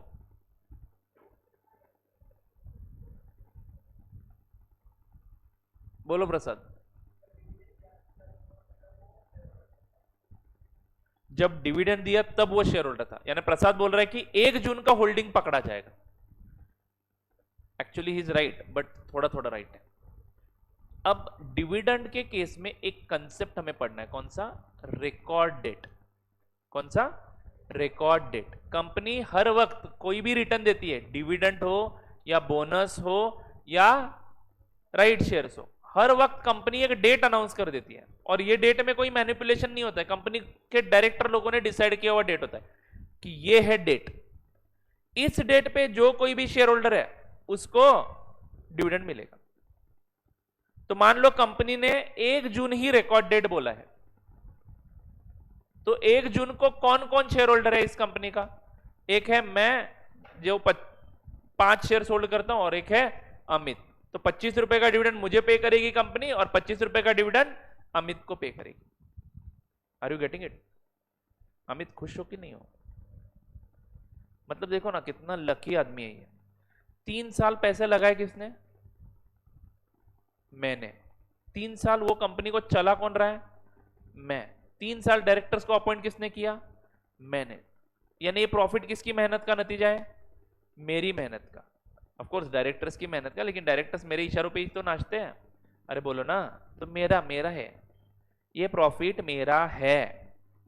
बट उड़ा के कौन लेके जा रहा है? Amit. Are you getting it? मतलब इसने पैसा लगाया भी नहीं, जिस पीरियड में इसने पैसा इन्वेस्ट किया भी नहीं था, उस पीरियड के पैसे इसको रिटर्न में मिल रहे हैं। Are you all getting my words? ऐसा हो सकता है सर? अरे होता है ऐसे। यानी ये सब रिकॉर्ड डेट का खेल है। कंपनी को काम धंधा नहीं है क्या किसने कितने शेयर्स कितने पीरियड के लिए होल्ड करके रखे? सेम क्वेश्चन जो इंटरेस्ट में प्रॉब्लम हो रही थी। अरे हर रोज ट्रेडिंग होता है, आज अमित के पास है, कल दूसरे के पास होंगे, परसों तीसरे के पास शेयर्स होंगे। हर रोज ट्रेडिंग होता है शेयर्स में। शेयर मार्केट तो डिबेंचर से भी बड़ा मार्केट है। You know this right. तो कंपनी ने बोल दिया कि हम लोग आपका पास शेयर होल्डिंग कब का है वगैरह कुछ नहीं देखेंगे, हम लोग एक रिकॉर्ड डेट ढूंढ लेंगे और वो रिकॉर्ड डेट इज फाइनल। उस दिन पे एक लिस्ट निकालेंगे, उस लिस्ट में जिस जिस के नाम है और उसके शेयर्स जितने हैं उसके हिसाब से डिविडेंड उसको दे देंगे। यानी मुझे ऐसा हो, मतलब अमित को अभी पता चला कि ऐसा भी होता है, मतलब मैंने अभी इन्वेस्टमेंट किया, इस साल में इस कंपनी में मैंने इन्वेस्टमेंट किया, लेकिन मुझे प्रॉफिट्स कौन से मिल रहे हैं? पिछले 3 सालों के। वाह, और मैं यहां पे रो रहा हूं। This is the beauty of shares. अब अमित के लिए ये प्रॉफिट का, ये डिविडेंड का अकाउंटिंग कैसे करना है वो हमें समझना है, और मेरे लिए ये डिविडेंड का अकाउंटिंग कैसे करना है वो समझना है। पहले मेरी बात करता हूं। हाँ,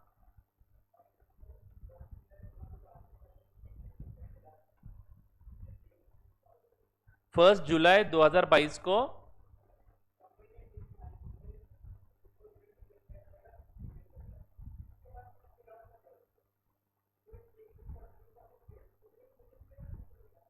रिकॉर्ड डेट पे किसका नाम है? तुम्हें मिलेगा। क्वेरी ये है कि मान लो 1 जून रिकॉर्ड डेट है ना, 1 जून रिकॉर्ड डेट है तो 1 जून का लिस्ट फाइनल। उसके बाद तुमने मान लो 2 जून को शेयर्स बेच डाले तो भी तुम्हें ही मिलेगा डिविडेंड। ठीक है, रिकॉर्ड डेट पे जो कोई भी शेयर होल्डर है उसको डिविडेंड मिलेगा।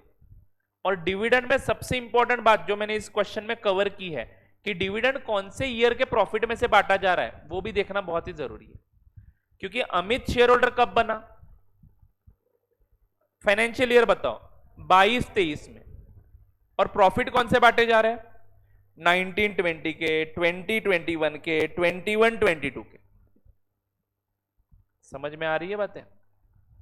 तो सर ये पता कैसे चलेगा? कंपनी बताएगी ना कि हम कौन से प्रॉफिट में से डिविडेंड बांट रहे हैं, तो it is duty of Amit to check it. तो AS 13 आपको अकाउंटिंग ऑफ इनकम पढ़ाता नहीं है, पहले लेक्चर को याद करो। मैंने क्या बोला? अकाउंटिंग ऑफ इनकम आपको AS 9 बताता है। Are you getting my words? तो AS 9 के अनुसार डिविडेंड एक्रूअल बेसिस पे रिकॉर्ड किया जाए या रिसीट बेसिस पे रिकॉर्ड किया जाए, आप अपना कॉमन सेंस यूज करके बताओगे। क्या डिविडेंड का एक्रूअल हर साल, हर महीने, हर दिन होता है? तो जाहिर सी बात है डिविडेंड हम लोग कौन से बेसिस पे रिकॉर्ड करेंगे? रिसीट बेसिस पे। AS 9 में बस इतना ही बताया, बट AS 13 में डिविडेंड का अकाउंटिंग ट्रीटमेंट अमित के लिए अलग से बताया गया है और स्वरूप सर के लिए अलग से बताया गया है। मैंने जानबूझ के अकेले को होल्डिंग रखा था, प्लीज इग्नोर दैट पॉइंट, या फिर 1% कंपनी मान के खत्म कर दो मामला। क्योंकि ये एग्जांपल आपको तभी समझ में आएगा जब सभी के सभी शेयर्स मेरे पास है, नहीं तो और कॉम्प्लिकेशन बढ़ जाएंगे, बाकी कुछ नहीं। हाइपोथेटिकल एग्जांपल है, जरा समझ लो बात। थोड़ा सा आज 10 मिनट लेट आया था मैं, 10 मिनट एक्सटेंड करूंगा तो चलेगा ना? कहीं भूख लग के मर तो नहीं जाओगे ना? मतलब एक 10 मिनट लेट खाओगे तो सर पैनिक अटैक आना शुरू हो जाएगा, मेरा टाइम टू टाइम खाना होता है, ऐसा कुछ नहीं है ना? हाँ, मैं 10 मिनट थोड़ा सा एक्सटेंड करता हूं क्योंकि आज मुद्दा खत्म करके जाना है। Okay fine. और सबसे पहले कल का क्लास का टाइम टेबल बताता हूं। हाँ, कल के क्लास का टाइम टेबल बताता हूं, लेकिन चलो आखिर में लास्ट में बता देता हूं। ओके, अभी पहले ये मुद्दा कंप्लीट कर लेते हैं। तो बच्चों AS 13 के प्रोविजंस को मैं रिपीट कर रहा हूं। अमित के लिए date of acquisition of shares क्या है? ले लो, टाइम ले लो, देख लो क्वेश्चन स्क्रीन पे। 1/4/22 दिखा? 1/4/22 क्लियर है क्या बच्चों? तो अमित ने शेयर खरीदे 1/4/22 को, और कंपनी प्रॉफिट्स कौन से बांटे जा रही है? 1920, मतलब ये डेट ऑफ एक्विजिशन के पहले का प्रॉफिट है। दूसरा 2021 का भी प्रॉफिट बांटा जा रहा है, तो ये भी डेट ऑफ एक्विजिशन के पहले का प्रॉफिट है। एंड तीसरा 21-22 का प्रॉफिट है, ये भी डेट ऑफ एक्विजिशन के पहले का प्रॉफिट है। Are you all getting this? Amit ने मान लो ये शेयर 5 लाख में खरीदे हैं, नहीं, अमित ने मान लो ये शेयर्स 30 रुपए में खरीदे। कितने रुपए में? 30 रुपए में। आई बात समझ में? तो अमित ने पहली एंट्री क्या मारी थी? इन्वेस्टमेंट अकाउंट डेबिट 30 रुपए टू बैंक अकाउंट। सर ऐसे कैसे, ऐसे कैसे 1 रुपए का शेयर 30 में क्यों खरीदेगा? अरे नालायक, वो फेस वैल्यू है 1 रुपया, ये मार्केट वैल्यू है, ये मार्केट वैल्यू है। ट्रेडिंग करके करके करके करके 30 रुपए पे आया है। अमित खरीदने के लिए तैयार है, उसने देखा रिजल्ट 70 रुपए का है, खुश हो गया वो कंपनी का परफॉर्मेंस देख के। मतलब कैसी कंपनी है देखो ना, 10 रुपए लगाए थे 2-3 साल पहले और आज उसका वैल्यूएशन लगभग 80 रुपए का है। अच्छा है ना, 3 सालों में 8 टाइम्स ग्रोथ। एनालिसिस करता है बंदा। 30 रुपए में मैंने बोला, उसने बोला चलो 5 शेयर 30 रुपए में खरीद लेता हूं, उसमें कौन सी बड़ी बात है। तो 5 रुपए की फेस वैल्यू का शेयर उसने कितने में खरीद लिया? 30 रुपए में। मार्केट है, कुछ भी हो सकता है। अरे बोलो हाँ या ना? आपको अमित का अकाउंटिंग देखना है ना, तो अकाउंटिंग देखो ना, एंट्री क्या करेगा वो? Investment account debit to bank account. कर दिया क्या? अब अमित को शेयर पे इमीडिएटली गिफ्ट में क्या मिला?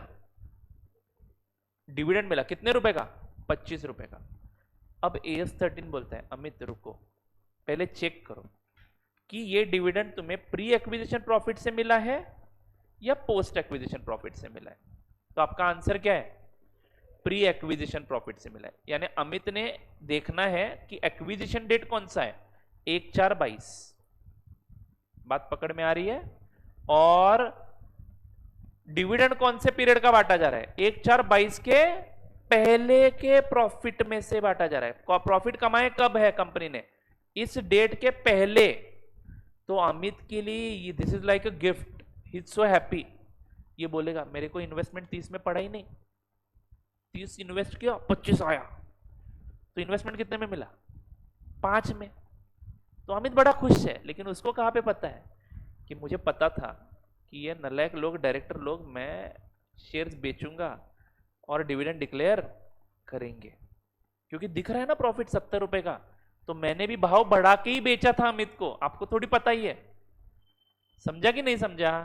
5 रुपए का शेयर है बच्चों, 1 रुपए के 1 शेयर, 5 शेयर के 5 रुपए। मैंने 30 में बोला, इसने 30 में खरीद लिया। क्यों? क्योंकि इसमें अनडिस्ट्रीब्यूटेड प्रॉफिट दिख रहा है, तो मुझे भी उतना सेंस है, तो मैंने भी उसको बेचते समय 25 रुपए बढ़ा के ही बेच दिया। समझ में आया क्या? अरे नलय को समझ में आया क्या? चलो आप लोग वो समझो ना समझो, AS13 ने क्या बताया?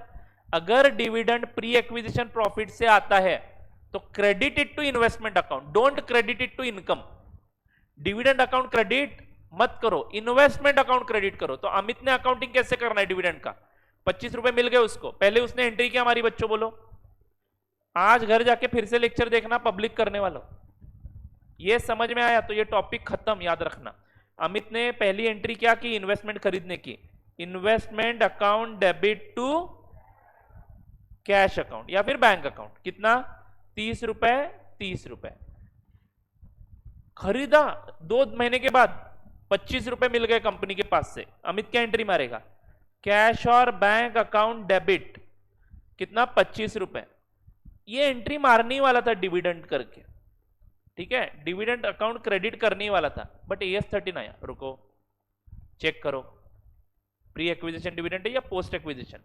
मतलब तुमने डेट ऑफ एक्विजिशन क्या है? 1 अप्रैल, उसके पहले के प्रॉफिट मिल रहा है या उसके बाद के प्रॉफिट मिल रहे हैं? तो आंसर आया पहले के, तो डोंट क्रेडिट डिविडेंड। AS13 बोलता है क्रेडिट इन्वेस्टमेंट अकाउंट।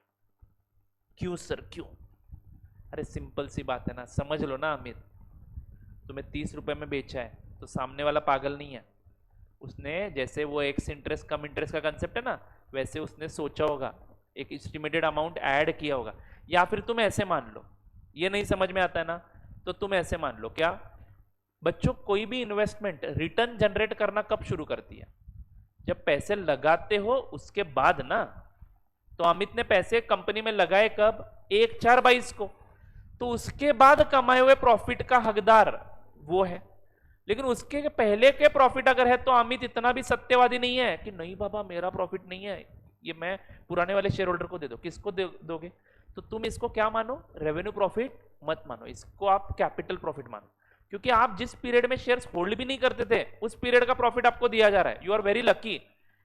आप लकी वगैरह कुछ नहीं हो, सामने वाले ने प्राइस बढ़ा के ही बेचा है, ऐसा मानो।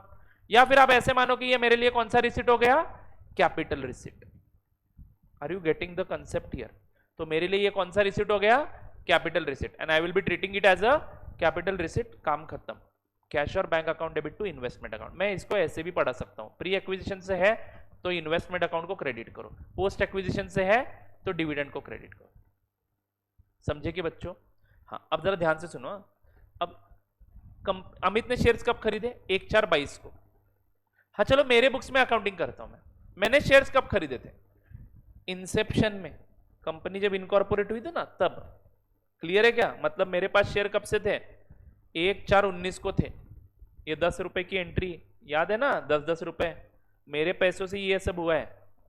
ठीक है, तो मेरे पास शेयर्स पहले से थे, उसके बाद ही कंपनी ने कमाया हुआ प्रॉफिट है। मतलब मेरे लिए पूरा का पूरा डिविडेंड कौन से प्रॉफिट से आया है, मेरे एक्विजिशन डेट है 1/4/19, प्रॉफिट कौन से साल का है, 1920 का, मतलब पोस्ट एक्विजिशन है। अरे समझ में आ रहा है क्या? और दूसरा प्रॉफिट कौन सा बांटा जा रहा है, 2021 का, मतलब कौन सा है, पोस्ट एक्विजिशन। तीसरा प्रॉफिट कौन सा बांटा जा रहा है, 21-22 का, कौन सा है, पोस्ट एक्विजिशन। तो पोस्ट एक्विजिशन प्रॉफिट्स को हम लोग क्या करते हैं, डिविडेंड अकाउंट को क्रेडिट करते हैं। यानी मैं एंट्री क्या मारूंगा, bank account debit to dividend. मेरे लिए रेवेन्यू इनकम है, अमित के लिए कैपिटल रिसिट, मेरे लिए रेवेन्यू रिसिट, इसके लिए कैपिटल रिसिट। ये इन्वेस्टमेंट को क्रेडिट करेगा और मैं डिविडेंड को क्रेडिट करूंगा। मेरे बुक्स, मेरा डिविडेंड अकाउंट, मेरा इनकम अकाउंट, इसके बुक्स, इसका इन्वेस्टमेंट अकाउंट, इसका बैंक अकाउंट। आई बात समझ में? मेरे बुक्स में अलग से एंट्री, इसके बुक्स में अलग से एंट्री। कंपनी एंट्री क्या मारता है डिविडेंड देने पे, P&L account debit to bank account, वो कंपनी का अलग। आई होप आप लोग इन चीजों को सेग्रीगेट कर पा रहे हो। ठीक है, anyway I hope you got the concept now. ठीक है, चलो जॉट डाउन कर लेते हैं। मतलब sir how to record the dividend in the books of account of investor? Simply first analyze the dividend whether it is pre-acquisition or post-acquisition. If it is pre-acquisition, credit it to investment. If it is post-acquisition, credit it to dividend. बात खत्म। Investor को इतना ही याद रखना है। तो आपके syllabus में बस इतना ही है। तो सर आपने यहाँ पे कितना, 1 घंटा यूं ही गवाया क्या? नहीं, अगले चैप्टर की भी तैयारी कर रहा हूं मैं। ठीक है, आगे ये सब लगने वाला है और आप लोग अभी इमेजिन कर पा रहे हो कि क्या हो रहा है। ठीक है, फाइन। नहीं तो आपके मन में हमेशा रहेगा क्या ये, याद रख के नहीं करना पड़ेगा, समझ के करना है। Do you get it? चलो, और सबसे इंपॉर्टेंट कंसेप्ट कौन सा सीखा हमने, record date. Record date is the beauty of this accounting, क्योंकि रिकॉर्ड डेट पे जो शेयर होल्डर है उसी को डिविडेंड मिलेगा। समटाइम्स मान लो यहां पे कंपनी ने 1 जून का अनाउंसमेंट किया और रिकॉर्ड डेट लिखा 31 मार्च 22 का, तो अमित को डिविडेंड मिलेगा क्या? कंपनी ने 1 जून को अनाउंसमेंट किया और बोला कि 30 जून का रिकॉर्ड, 31 मार्च 2022 का रिकॉर्ड डेट पकड़ेंगे। अमित ने शेयर्स कब खरीदे, 1 अप्रैल 22 को। तो क्या 31 मार्च 22 को अमित शेयर होल्डर था? हाँ, तो अमित शेयर होल्डर था ही नहीं, तो उसको डिविडेंड मिलेगा ही नहीं। तो पूरा का पूरा डिविडेंड किसको मिलेगा, मुझे मिलेगा। और मेरे लिए पूरा का पूरा डिविडेंड कौन सा है, पोस्ट एक्विजिशन। तो मैं क्या करूंगा, bank account debit to dividend account. आई बात समझ में?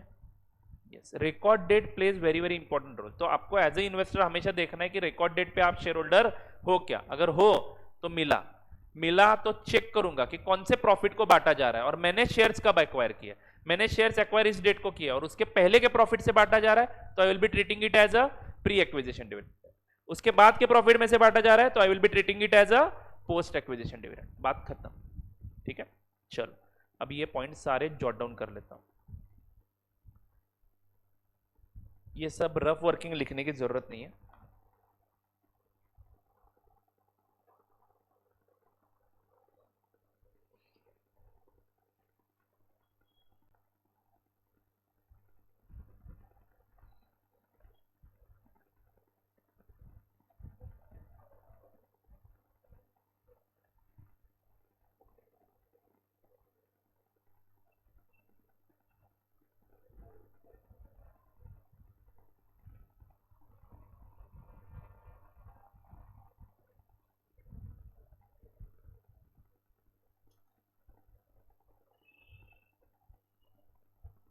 चलो, shall we proceed? Accounting of dividend लिखेंगे। Cheque dividend, center of your page बराबर लिखना है, cheque dividend received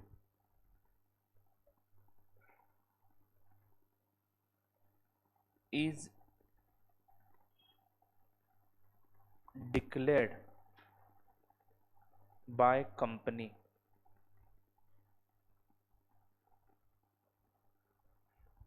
out of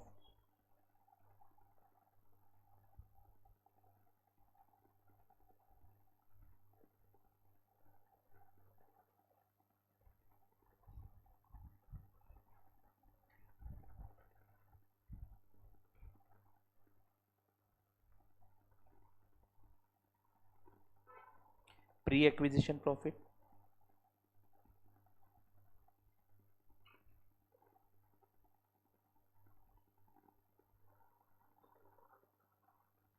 या फिर post acquisition profit.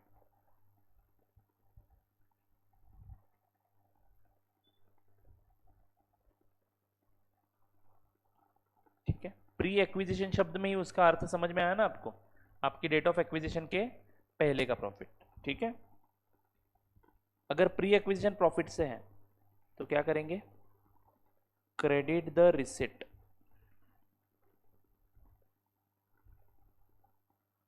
To investment account.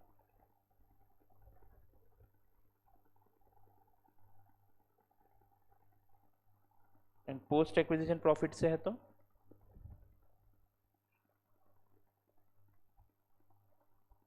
Credit the receipt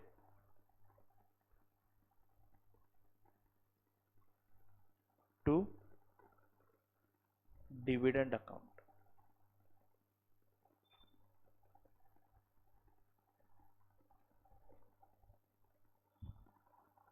and then transfer to P and L. ये dividend account का balance कहां पे जाएगा, पी एंड एल को।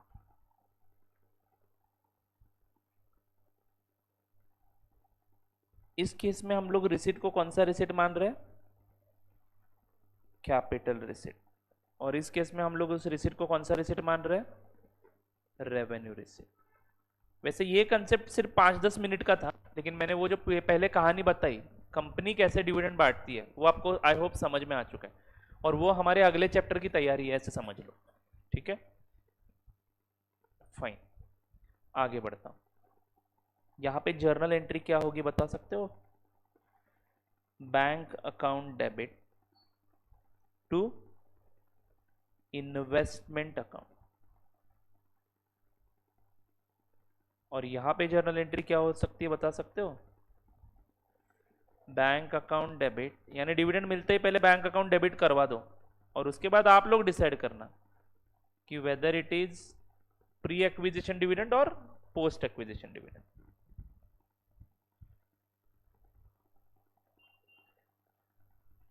ठीक है बच्चों,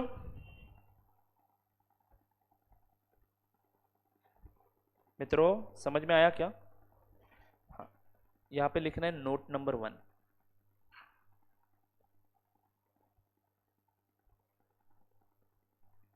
कंसेप्ट ऑफ रिकॉर्ड डेट।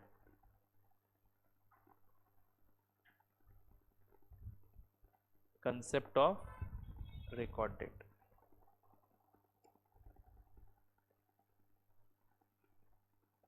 लिखेंगे,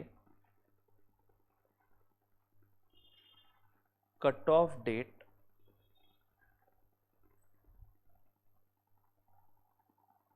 डिसाइडेड बाय द कंपनी।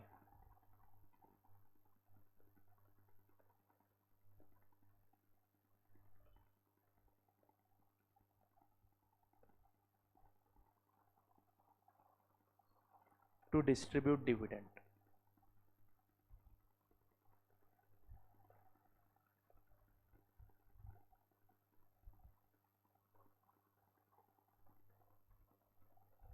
ठीक है,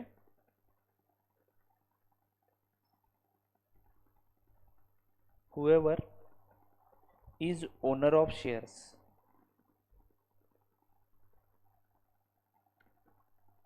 नहीं, whoever is registered holder of shares, registered holder of shares on this date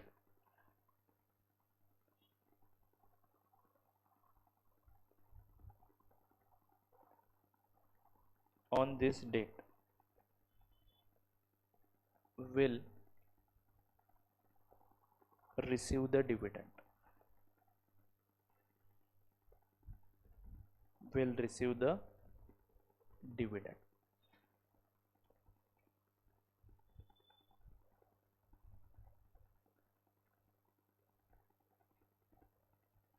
ठीक है, whoever is holder of shares, registered holder of shares on this date मतलब कौन सी डेट? Record date, will receive the dividend. ठीक है बच्चों, अगला नोट लिखेंगे, नोट 2।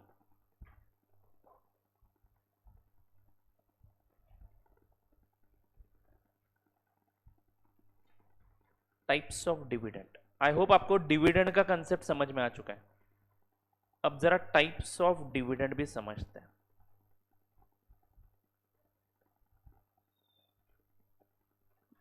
भूख लगी है?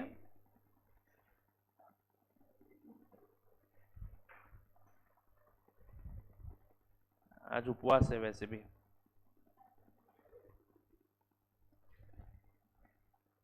चलो आगे बढ़ो क्या?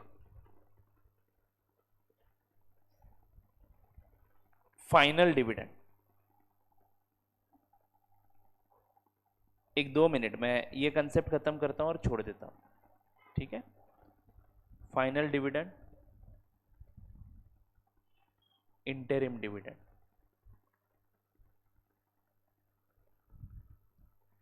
ठीक है, डिविडेंड सभी को समझ में आया? कौन से ईयर का प्रॉफिट कब बांटा जा रहा है उसके हिसाब से ये 2 टाइप्स बनते हैं। ठीक है, तो फाइनल डिविडेंड मतलब कौन सा, लिख लेंगे, profit earned in previous financial year, profit earned in previous financial year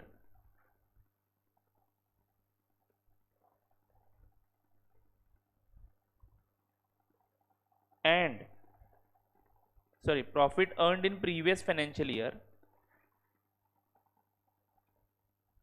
declared and paid as a dividend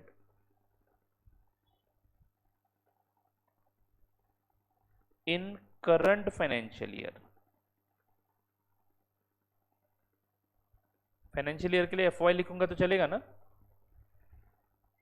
profit, बच्चों जरा ध्यान से समझ लो और आप मुझे बताओगे कि हमारे एग्जांपल में कौन सा डिविडेंड था, फाइनल डिविडेंड था या इंटरिम डिविडेंड था। पहले पूरा कंप्लीट कर लेते हैं फिर आपको बताना है। Profit earned in previous financial year, और ईयर्स लिख सकते हो, प्रीवियस फाइनेंशियल ईयर्स में कमाए हुए profit declared and paid as dividend in the current financial year is called as, sorry बस इतना ही लिखेंगे, यही हमारा कौन सा डिविडेंड है? Final dividend. एग्जांपल लिखवा देता हूं एक, profit of financial year 2022-23 declared and paid in financial year 23-24, इसको फाइनल डिविडेंड बोलते हैं। बच्चों आप बताओ, हमारे क्वेश्चन में जो हमने डिविडेंड पकड़ा था वो कौन से ईयर में डिक्लेयर हुआ था? 22-23 में डिक्लेयर किया था, बट कौन से प्रॉफिट को बांटा जा रहा था? 1920, 2021 and 21-22 was profit of those years declared in 22-23। Are you getting this? So what was that actually? Final dividend of 3 years किया था, 3 साल का डिविडेंड बांटा था हमने एक साथ। ओके, समझ में आ रहा है सभी को? बट ऐसा भी तो हो सकता है कि करंट ईयर में कमाया हुआ प्रॉफिट करंट ईयर में बांटा जाए। बच्चों प्रॉफिट बांटने में किसी का बाप मुझे नहीं रोक सकता है। If share holders and directors have decided to distribute the profit, हाँ, बस प्रॉफिट दिखना चाहिए पी एंड एल में, ये इंपॉर्टेंट है। मान लो प्रॉफिट एंड लॉस अकाउंट में जीरो बैलेंस है, can company distribute the dividend? No, पहले उसमें बैलेंस होना चाहिए, लायबिलिटी होनी चाहिए, तब पेमेंट होगा ना। अरे बोलो ना बच्चों। हाँ, तो आई होप आपको समझ में आया कि पी एंड एल का बैलेंस लायबिलिटी करके क्यों दिखाया जाता है, that is liability towards share holders. Clear है क्या? तो let us right interim dividend.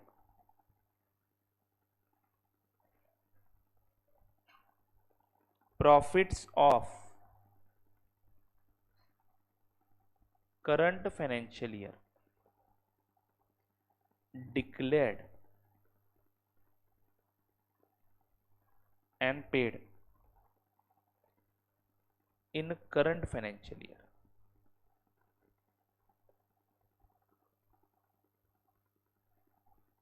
Example, profit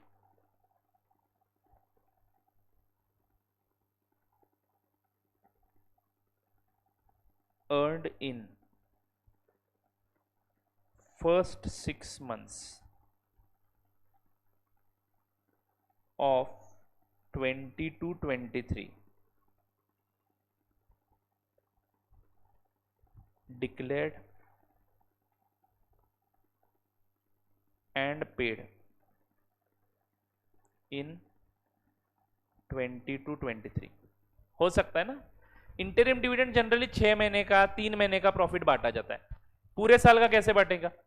31 मार्च को मुझे प्रॉफिट पता चला और 31 मार्च को मैंने बांटा, ऐसा नहीं हो सकता है ना। तो इंटरिम डिविडेंड जनरली 6 महीने का, 3 महीने का या फिर 9 महीने का, जो कंपनी डिसाइड करे वो। यानी करंट ईयर का प्रॉफिट करंट ईयर में बांटेंगे तो कौन सा डिविडेंड बोलेंगे? Interim dividend. And current year का प्रॉफिट, सॉरी, पास्ट ईयर का प्रॉफिट करंट ईयर में बांटेंगे तो कौन सा डिविडेंड हो जाएगा? वो फाइनल डिविडेंड। क्लियर है क्या? इसकी और चर्चा करेंगे हम लोग कौन से टॉपिक में? Final accounts of A company के केस में। अरे रुको रुको, तो आज का काम मतलब सर आपने पूरे 1.5 घंटे के लेक्चर में बस एक ही कंसेप्ट पढ़ाया। बच्चों अभी क्या है देखो, 2 घंटे का लेक्चर होता है जनरली, आपके लिए कितने घंटे का होने वाला है? 31 तारीख से 1 तारीख से 3 घंटे का। तो आपको लग रहा है कि बैच थोड़ा सा स्लो जा रहा है, बट इस इंटरप्रिटेशन में मत जाना, क्योंकि मेरे पास बस 1.5 घंटा है, मुझे और आधा घंटा मिले ना तो मैं दोनों कंसेप्ट खत्म करता हूं। तो आज सारे कंसेप्ट, कल से एग्जाम्पल। बट प्रॉब्लम क्या होता है, कल के लेक्चर का आधा घंटा चला जाता है, तो 1.5 घंटा time is not sufficient for me right now, but because of some reason हम लोग 1.5 घंटा ही ले सकते हैं क्लास। ओके, हाँ, 1 तारीख से डबल टाइम हो जाएगा, 3-3 घंटे की क्लास होगी, तो तब देखना, तब हम बहुत सारी चीजें एक एक लेक्चर में कवर करेंगे और सभी लेक्चर्स में ये एप्लीकेबल हो जाएगा। ठीक है, तब हमारी बैच थोड़ा सा पेसअप पकड़ लेगी, और ये जो अभी हमारा टाइम थोड़ा सा कम पड़ रहा है वो आगे भी कॉम्पनसेट हो जाएगा, और उसको कॉम्पनसेट करके हम जल्दी भी बैच खत्म करेंगे। ठीक है, तो आप लोग कृपया करके टेंशन मत लो, हम लोगों के ऊपर छोड़ दो, हमें भी जिम्मेदारी है आपके करियर की। ओके, आप डरिए मत, एक बार भरोसा कर दिया बात खत्म। ओके, चलो मिलते हैं कल के लेक्चर में, लेकिन कल का टाइम टेबल थोड़ा सा अलग है, कल लॉ का लेक्चर नहीं होगा। ठीक है, तो कल हमारी क्लास रहेगी 10:30 पे। ठीक है, 10:30 पे स्वप्निल सर का लेक्चर है, 10:30 टू कितने बजे तक होता है ये? 1.5 घंटा ना, तो 12 बजे तक। ठीक है, और मेरा लेक्चर होगा 12:15 से आगे 1.5 घंटा। ठीक है, मतलब कितना? 13:15 एंड 13:45, 1:45 तक, बराबर है ना? हाँ बरोबर ना, 1:45 पर्यंतच ना। So this will be the timing for tomorrow, this will be the timing for tomorrow. अरे रुको जरा 2 मिनट। ठीक है, this will be the timing for tomorrow's lecture. ठीक है, कल आपको कितने बजे आना है? 10:30 बजे। ठीक है, आज जो फ्रेंड्स आपके नहीं आए उनको प्लीज इन्फॉर्म कर देना, क्योंकि अभी तक हमारा टेलीग्राम ग्रुप नहीं बना है। ठीक है, तो मैंने यहाँ पे बता दिया, लेक्चर में भी बोल रहा हूँ, मैं लेक्चर अपलोड कर देता हूँ, लेकिन जिन बच्चों को आप कांटेक्ट कर सकते हो जो आज नहीं आए हैं उनको प्लीज जरा बता देना। ठीक है।